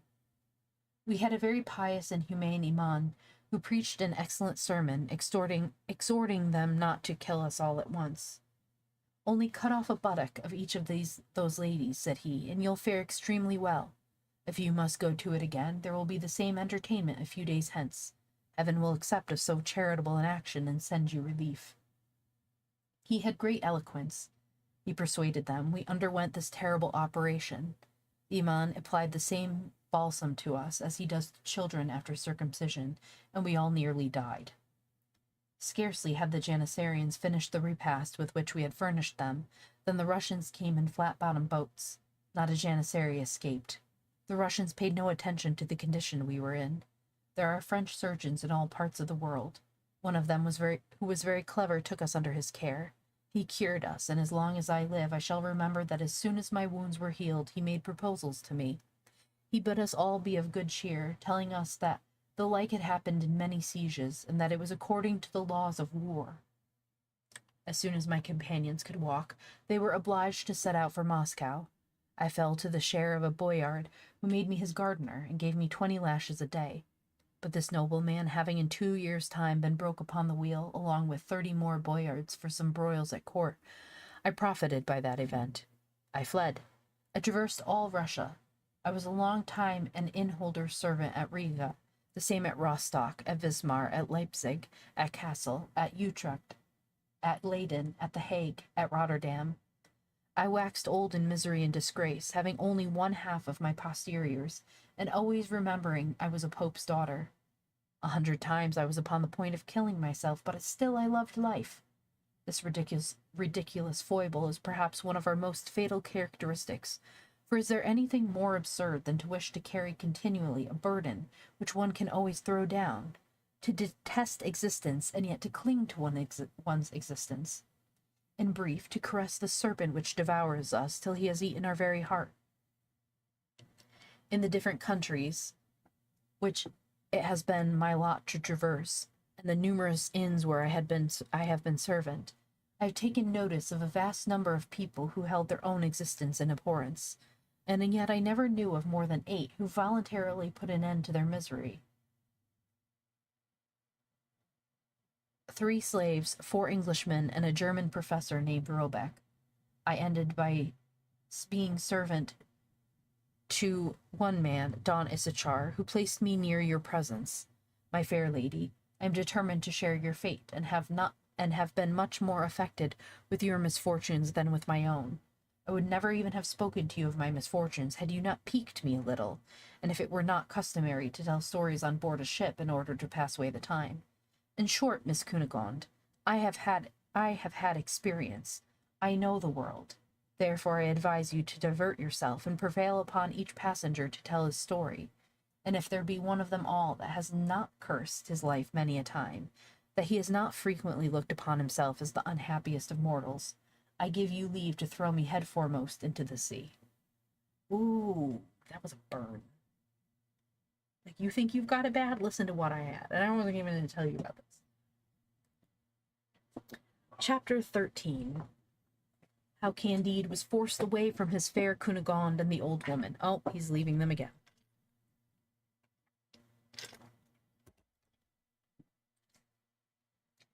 The beautiful Cunegonde, having heard the old woman's history, paid her all the civilities due to a person of her rank and merit. She likewise accepted her proposal and engaged all the passengers, one after the other, to relate their adventures, and then both she and Candide allowed the old woman was in the right. It is a great pity, said Candide, that the sage Pangloss was hanged contrary to custom at an auto da fe. He would tell us most amazing things in regard to the physical and moral evils that overspread earth and sea, and I should be able, with due respect, to make a few objections. While each passenger was recounting his story, the ship made her way. They landed at Buenos Aires. Cunegonde, Captain Candide, and the old woman waited on the governor, Don Fernando de Ibarra y Figueora y Mascarenes y Lampordos y Souza. This nobleman had a stateliness becoming a person who bore so many names. He spoke to men with so noble a disdain, carried his nose so loftily,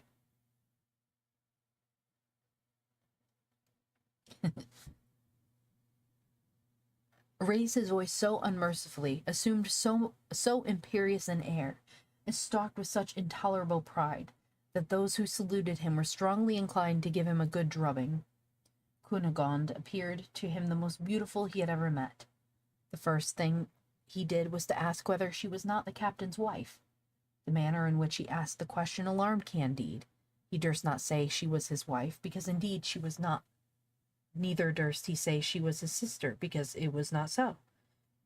And although this obliging lie had been formerly much in favor among the ancients, and although it could be useful to the moderns, his soul was too pure to betray the truth. Miss Cunegonde, said he, is to do me the honor to marry me, and we beseech your excellency to deign to sanction our marriage. Don Fernando de Ibarra y Figueora y Mascarenes y Lampordos y Souza, turning up his mustaches, smiled. The word mustaches makes me laugh every time. Mustachios,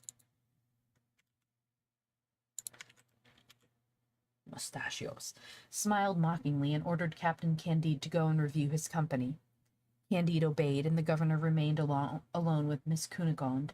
He declared his passion, protesting he would marry her the next day in the face of the church, or otherwise, just as should be agreeable to herself. Cunegonde asked a quarter of an hour to consider of it, to consult the old woman, and to take her resolution. The old woman spoke thus to Cunegonde. Miss, you have 72 quarterings, not a farthing. It is now in your power to be wife to the greatest lord in South America, who has very beautiful mustachios. Is it for you to pique yourself upon inviolable fidelity? You have been ravished by Bulgarians. An inquisitor have enjoyed your favors. Misfortune gives sufficient excuse. I own that if I were in your place, I should have no scruple in marrying the governor and in making the fortune of Captain Candide. While the old woman spoke with all the prudence which age and experience gave, a small ship entered the port, on board of which were an alcalde and his alguazils, and this is what had happened. As the old woman had shrewdly guessed, it was a grey friar who stole Cunegonde's money and jewels in the town of Badajos, when she and Candide were escaping. The friar wanted to sell some of the diamonds to a jeweler. The jeweler knew them to be the Grand Inquisitors. The friar, before he was hanged, confessed he had stolen them. He described the persons and the route they had taken. The flight of Cunegonde and Candide was already known. They were traced to Cadiz. A vessel was immediately sent in pursuit of them. The vessel was already in the port of Buenos Aires. The report sped that the alcalde was going to land, and that he was in pursuit of the murderers of my lord the Grand Inquisitor. The prudent old woman saw at once what was to be done. You cannot run away, she said to Cunegonde, and you have nothing to fear, for it was not you that killed my lord. Besides, the governor who loves you will not suffer you to be ill-treated. Therefore stay. She then ran immediately to Candide.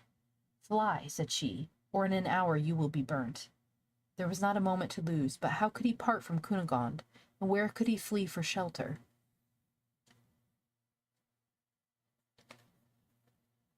Chapter 14. How Candide and Cacambo were received by the Jesuits of Paraguay.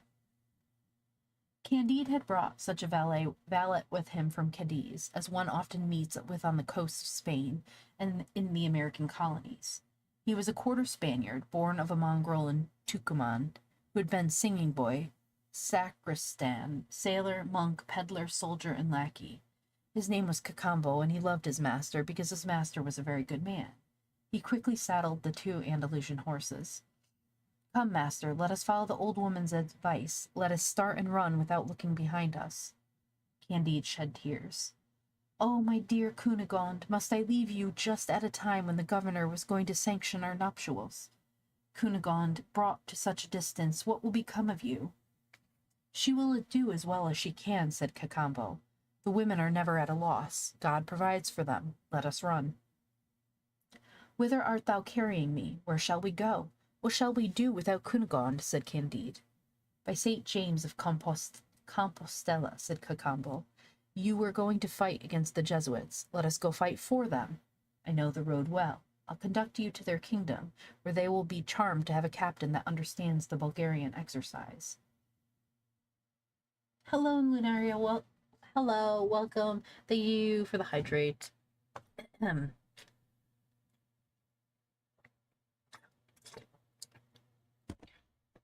You'll make a prodigious fortune. If we cannot find our account in one world, we shall in another.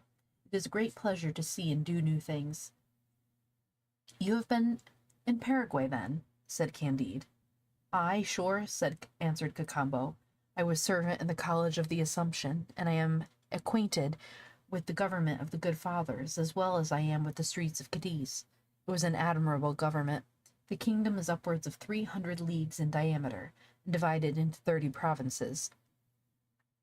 There the fathers possess all, and the people nothing. It is a masterpiece of reason and justice. For my part, I see nothing so divine as the fathers, who here make war upon the kings of Spain and Portugal, and in Europe confess those kings, who here kill Spaniards, and in Madrid send them to heaven. This delights me. Let us push forward.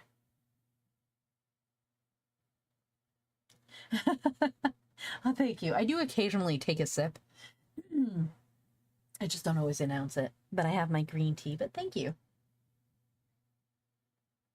I do like to be hydrated because there are times I forget.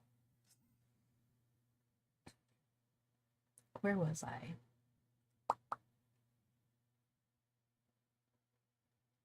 You are going... Happy to read. I love reading. Have you read Candide before? I've never. And this is bizarre to me. I know it's satire, but it's like ridiculous.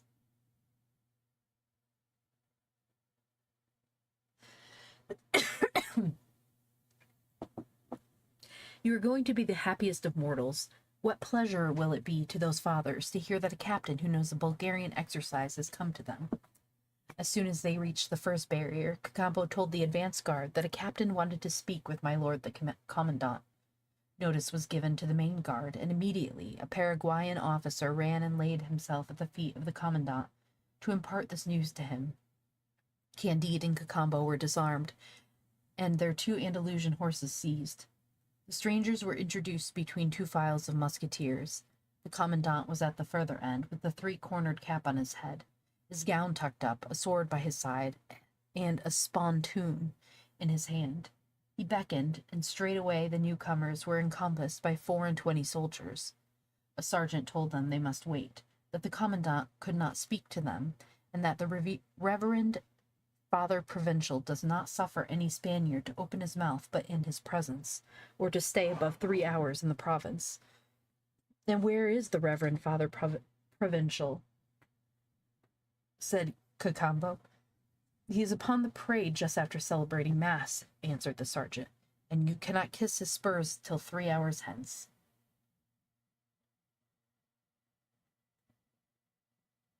Right? It is a lot to walk in on because it's a lot to be reading. It's no idea what's going on. Except I could definitely tell it's satire. It's absolutely ridiculous that they think this is the best of all worlds.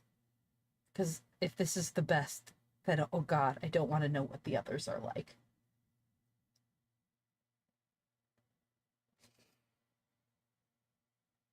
It's just chaos. Chaos is happening. And I don't see how William Wordsworth thinks this is boring, because literally everything possible is happening. There's been, like, storms at sea, earthquakes, murder, pillaging, everything. However, said Cacambo, the captain is not a Spaniard, but a German. He is ready to perish with hunger as well as myself. Cannot we have something for breakfast while we wait for his reverence?" The sergeant went immediately to acquaint the commandant with what he had heard. "God be praised," said the reverend commandant. "Since he is a German, I may speak to him. Take him to my arbor." Candide was at once conducted to a beautiful summer house, ornamented with a very pretty colonnade of green and gold marble, and with trellises enclosing paroquets, hummingbirds, fly-birds, guinea hens, and all other rare birds. An excellent breakfast was provided in vessels of gold, and while the Paraguayans were eating maize out of wooden dishes in the open fields and exposed to the heat of the sun, the Reverend Father Commandant retired to his arbor. He was a very handsome young man, with a full face, white skin but high in color. He had an arched eyebrow, a lively eye, red ears, vermilion lips, a bold air, but such a boldness as neither belonged to a Spaniard nor a Jesuit. They returned their arms to Candide and Cacambo, and also the 2 Andalusian horses, to whom Cacambo had gave some oats to eat just by the arbor, having an eye upon them all the while for fear of a surprise.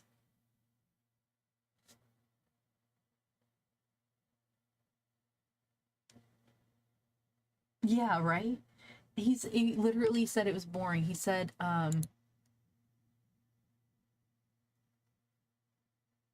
the general view of this novel is that it's a satirical masterpiece, and there's the idea that Candide is a work that never bored anybody except William Wordsworth. Hello, Synapsis. Where did the Viking clown go when they die? To Valhalla. That's a good one.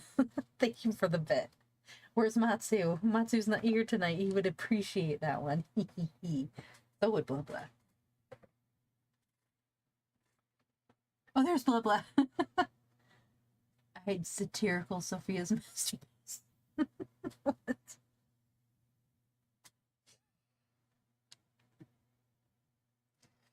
Where was I again? Candide first kissed the hem of the commandant's robe. Then they sat down to table. "You are, then, a German?" said the Jesuit to him in that language. "Yes, Reverend Father," answered Candide. As they pronounced these words, they looked at each other with great amazement, and with such an emotion as they could not conceal. "From what part of Germany do you come?" said the Jesuit. "I'm from the dirty province of Westphalia," answered Candide. "I was born in the castle of Thundertentronckh." "Oh, heavens, is it possible?" cried the commandant. "What a miracle!" cried Candide. "Is it really you?" said the commandant. "It is not possible," said Candide. They drew back, they embraced, they shed rivulets of tears. What, is it you, Reverend Father? You, the brother of the fair Cunegonde? You that was slain by the Bulgarians? You, the Baron's son? You, a Jesuit in Paraguay? I must confess that this is a strange world that we live in. Oh, Pangloss, Pangloss, how glad you would be if you had not been hanged." The commandant sent away the slaves and the Paraguayans, who served them with liquors and goblets of rock crystal. He thanked God and St. Ignatius 1,000 times. He clasped Candide in his arms, and their faces were all bathed with tears. "You will be more surprised, more affected and transported," said Candide, "when I tell you that Cunegonde, your sister, whom you believe to have been ripped open, is in perfect health." Hello, Navy Cobain. Okay. Ara.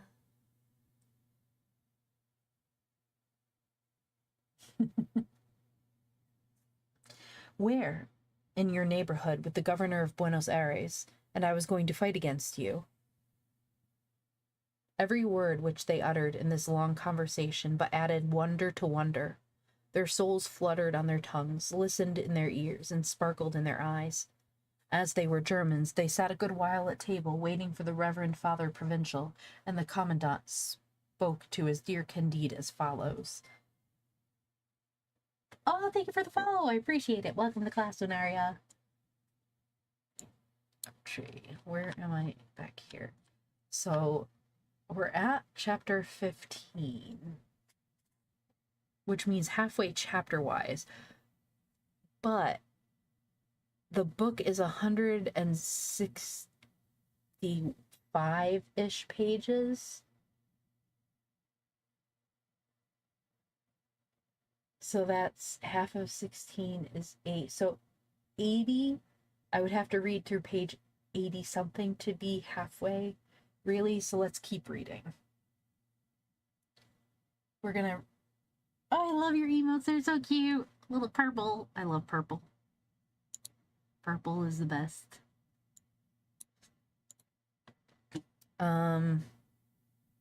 Okay, so we're on chapter 15, which is page 64. So we'll read through chapter 17. We'll read through 17. Chapter 15. How Candide killed the brother of his dear Cunegonde. What?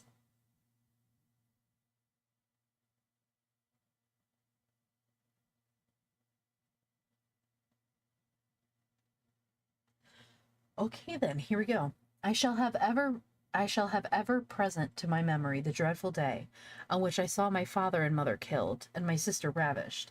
When the Bulgarians retired, my dear sister could not be found, but my mother, my father, and myself, with 2 maidservants and 3 little boys, all of whom had been slain, were put in a hearse to be conveyed for interment to a chapel belonging to the Jesuits, within 2 leagues of our family seat. A Jesuit sprinkled us with some holy water. It was horribly salty. A few drops of it fell into my eyes. The father perceived that my eyelids stirred a little. He put his hand upon my heart and felt it beat. I received his assistance, and at the end of 3 weeks I recovered. You know, my dear Candide, I was very pretty, but I grew much prettier, and the Reverend Father Deidre, superior of that house, conceived the tenderest friendship for me. He gave me the habit of the order, some years after I was sent to Rome. The Father General needed new levies of young German Jesuits. The sovereigns of Paraguay admit as few Spanish Jesuits as possible. They prefer those of other nations as being more subordinate to their commands. I was judged fit by the Reverend Father General to go and work in this vineyard. We set out, a Pole, a Tyrolese, and myself. Upon my arrival, I was honored with a subdeaconship and a lieutenancy. I am today colonel and priest. We shall give a warm reception to the King of Spain's troops. I will answer for it that they shall be excommunicated and well beaten. Providence sends you here to assist us. But is it indeed true that my sister Cunegonde is in the neighborhood with the governor of Buenos Aires? Buenos Aires? He indeed assured him on oath that nothing was more true, and their tears began afresh. The baron could not refrain from embracing Candide. He called him his brother, his savior. Ah, perhaps, said he, we shall together, my dear Candide, enter the town as conquerors and recover my sister Cunegonde. That is all I want, said Candide, for I intended to marry her, and I still hope to do so. You insolent!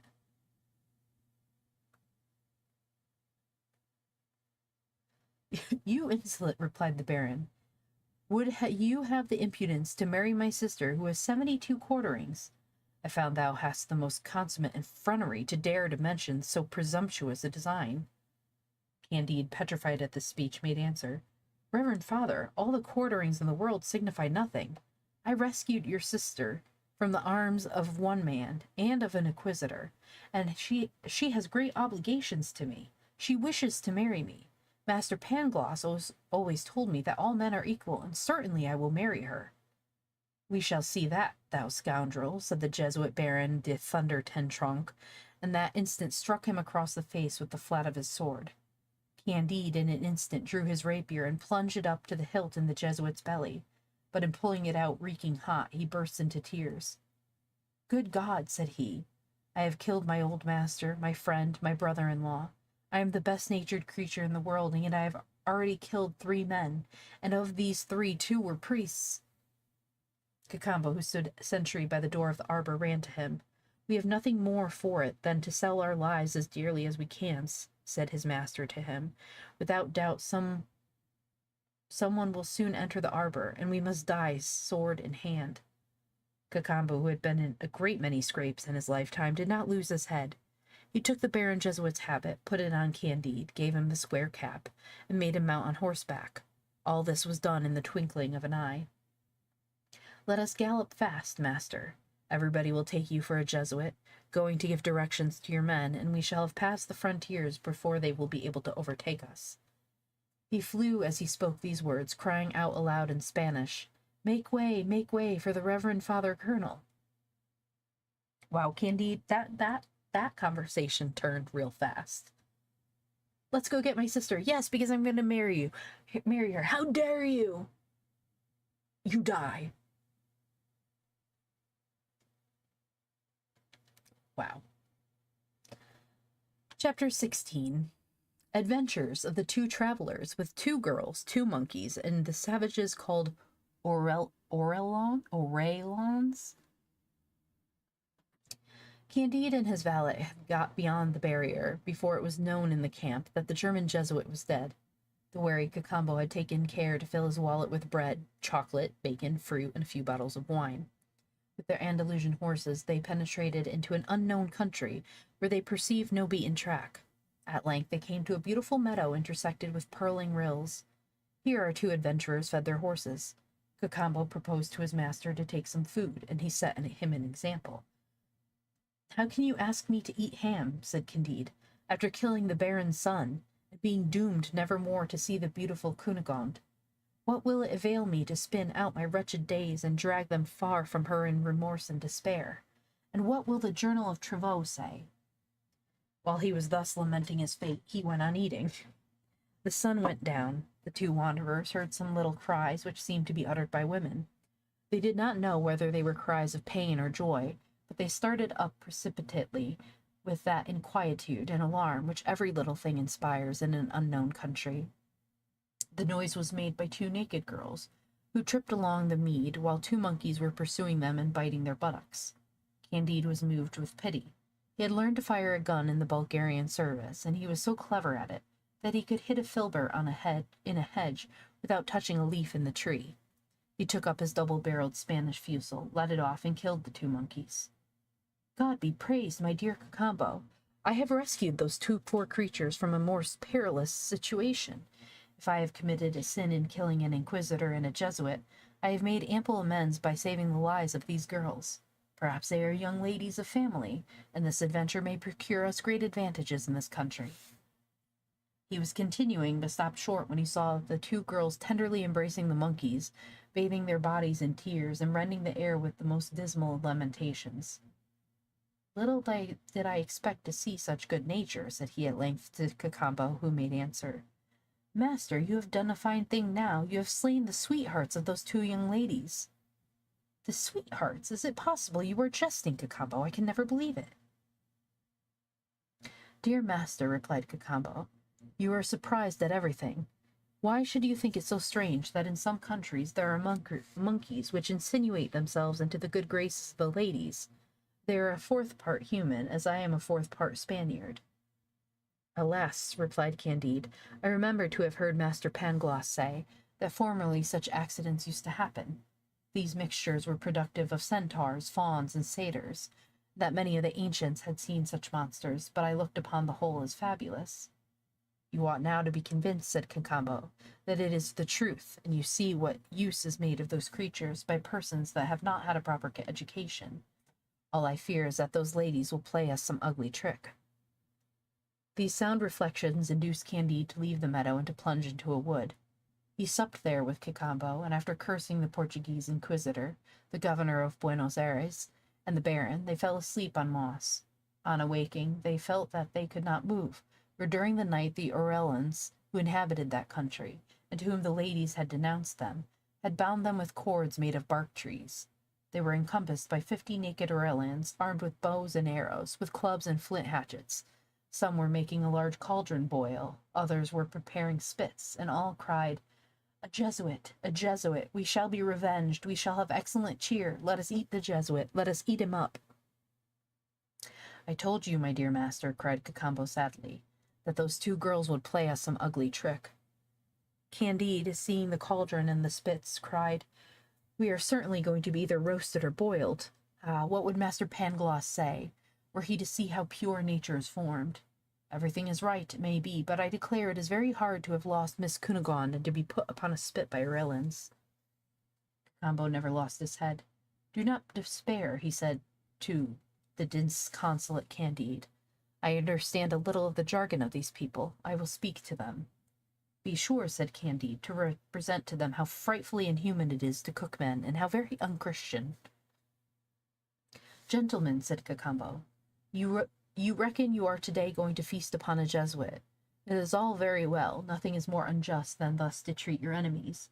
Indeed, the law of nature teaches us to kill our neighbor, and such is the practice all over the world. If we do not accustom ourselves to eating them, it is because we have better fare. But you have not the same resources as we. Certainly it is much better to devour your enemies than to resign to the crows and rooks the fruits of your victory. But, gentlemen, surely you would not choose to eat your friends. You believe that you are going to spit a Jesuit, and he is your defender. It is the enemy of your enemies that you are going to roast. As for myself, I was born in your country.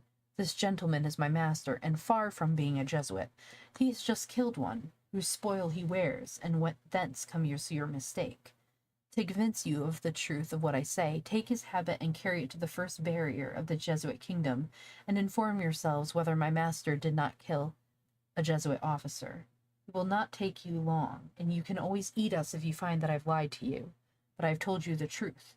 You are too well acquainted with the principles of public law, humanity, and justice not to pardon us.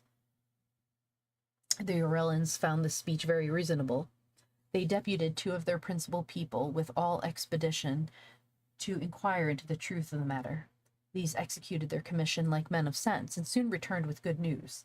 The Irelens untied their prisoners, showed them all sorts of civilities, offered them girls, gave them refreshment, and reconducted them to the confines of their territories, proclaiming with great joy, "He is no Jesuit! He is no Jesuit!" Candide could not help being surprised at the cause of his deliverance. What people, said he, what men, what manners!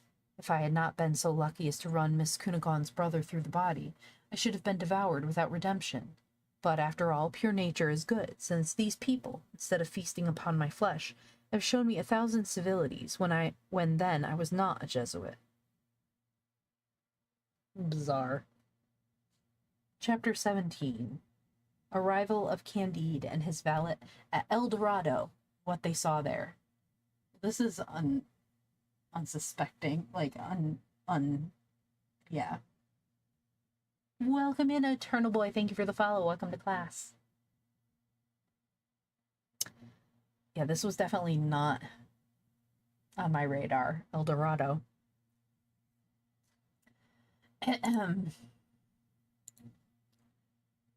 You see, said Cacambo to Candide, from cannibalism to partying together, right? That is the way. That is the way. Sure, let's throw that in. We're gonna eat you. Oh no, you killed the actual guy you were parading as? Even better. Let's have some wine. I don't even know how I would describe this book to people. It's satire. What happens? Everything. There's almost cannibal. There's people eat butts at one point. There's just chaos. Chapter 17. Yes, okay. You see, said Cacambo to Candide, as soon as they had reached the frontiers of the Irelens, that this hemisphere is not better than the others. Take my word for it. Let us go back to Europe by the shortest way. How go back? So, what happens? Yes. That's the way to describe it. What happens in the book? Yes. Yes.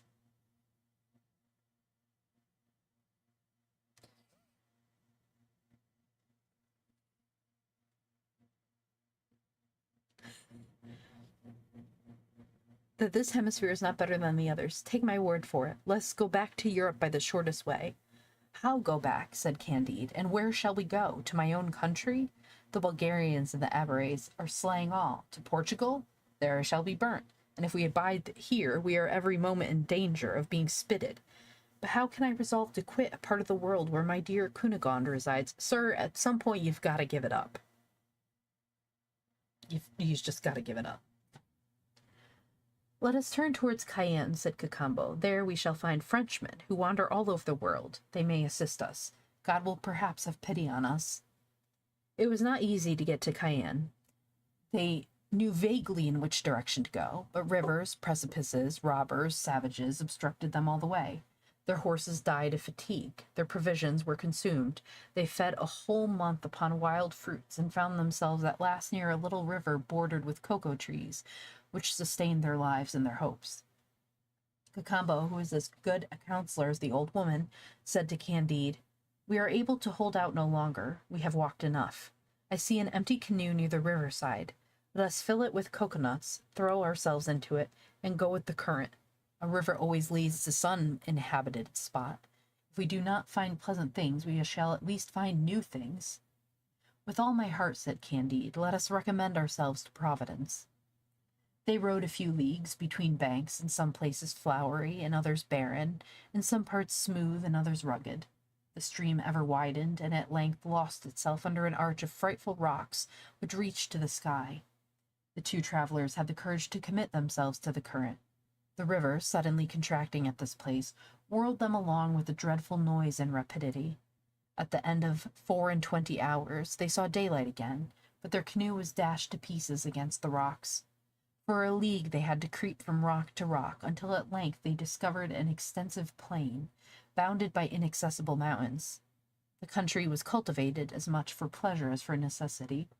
On all sides the useful was also the beautiful. The roads were covered, or rather adorned, with carriages of a glittering form and substance, in which were men and women of surprising beauty, drawn by large red sheep which surpassed in fleetness the finest coursers of Andalusia, Tetuan, and Mequinez.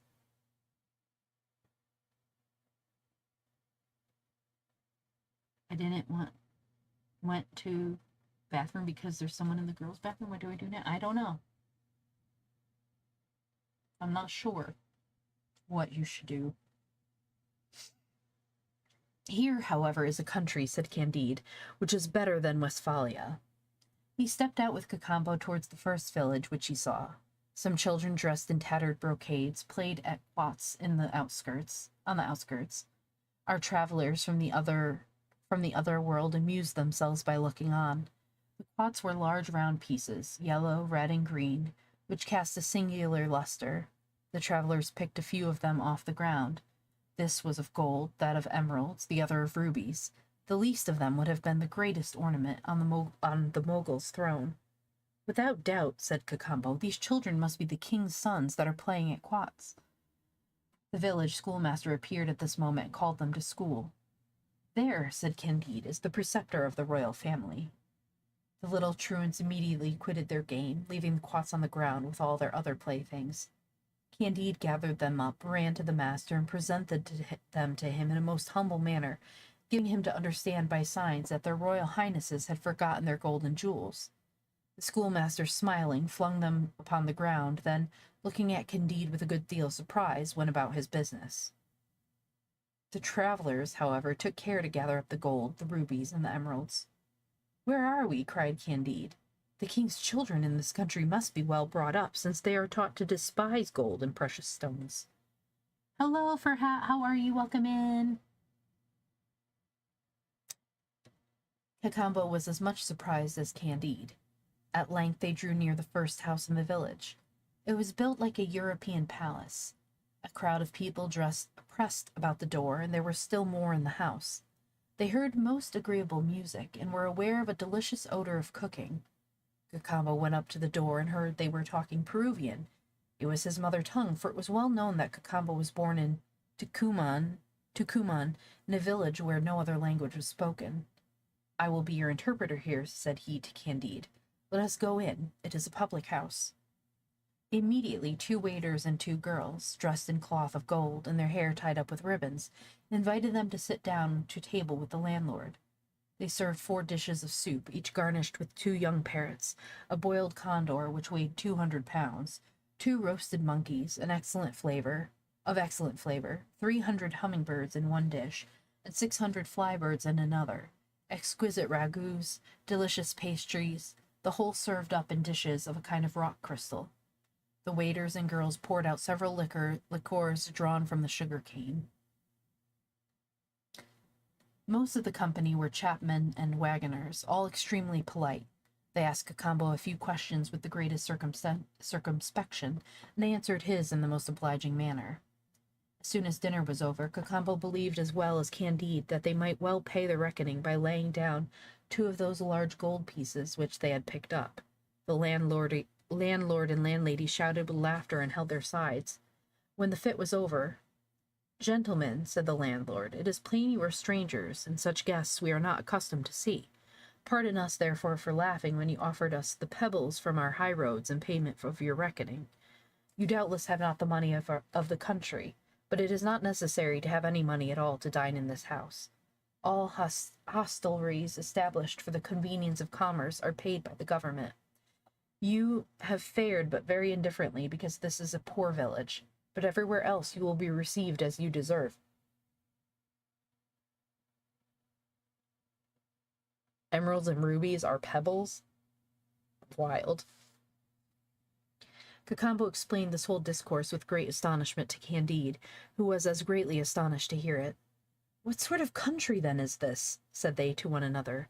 "A country unknown to all the rest of the world, and where nature is of a kind so different from ours. It is probably the country where all is well, for there absolutely must be one such place. Whatever Master Pangloss might say, I often found that things went very ill in Westphalia." And we're going to stop there for this today, for this stream, because my throat is being taxed a little bit. So let's see who is streaming. What do you think? Don't worry about it. Yeah, don't worry about it. Sorry that the food isn't that great. Like, you should have been received better, but we're poor. What?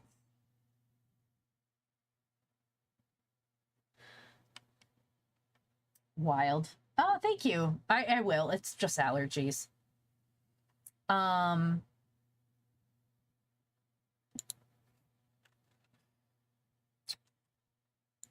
What 300 cupboards was wild. It really is.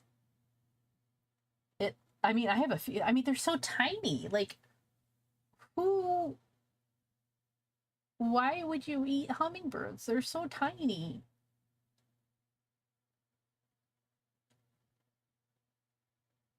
Let's see, writing and reading. No, don't want to go to that. I don't really see anybody really doing writing and reading that much right now. Let's see. Is anyone doing some reading ASMR? Wait, who's streaming right now as my normal people? Dun, dun, dun, dun, dun.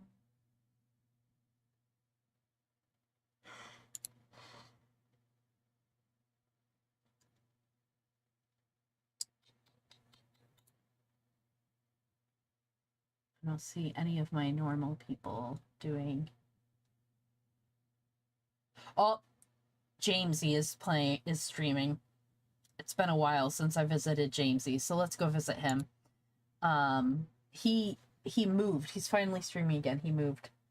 Yes, thank you. We're going to visit Jamesy. He's another live streamer. He also does reading. So we'll have a good visit with him. I will be streaming again tomorrow.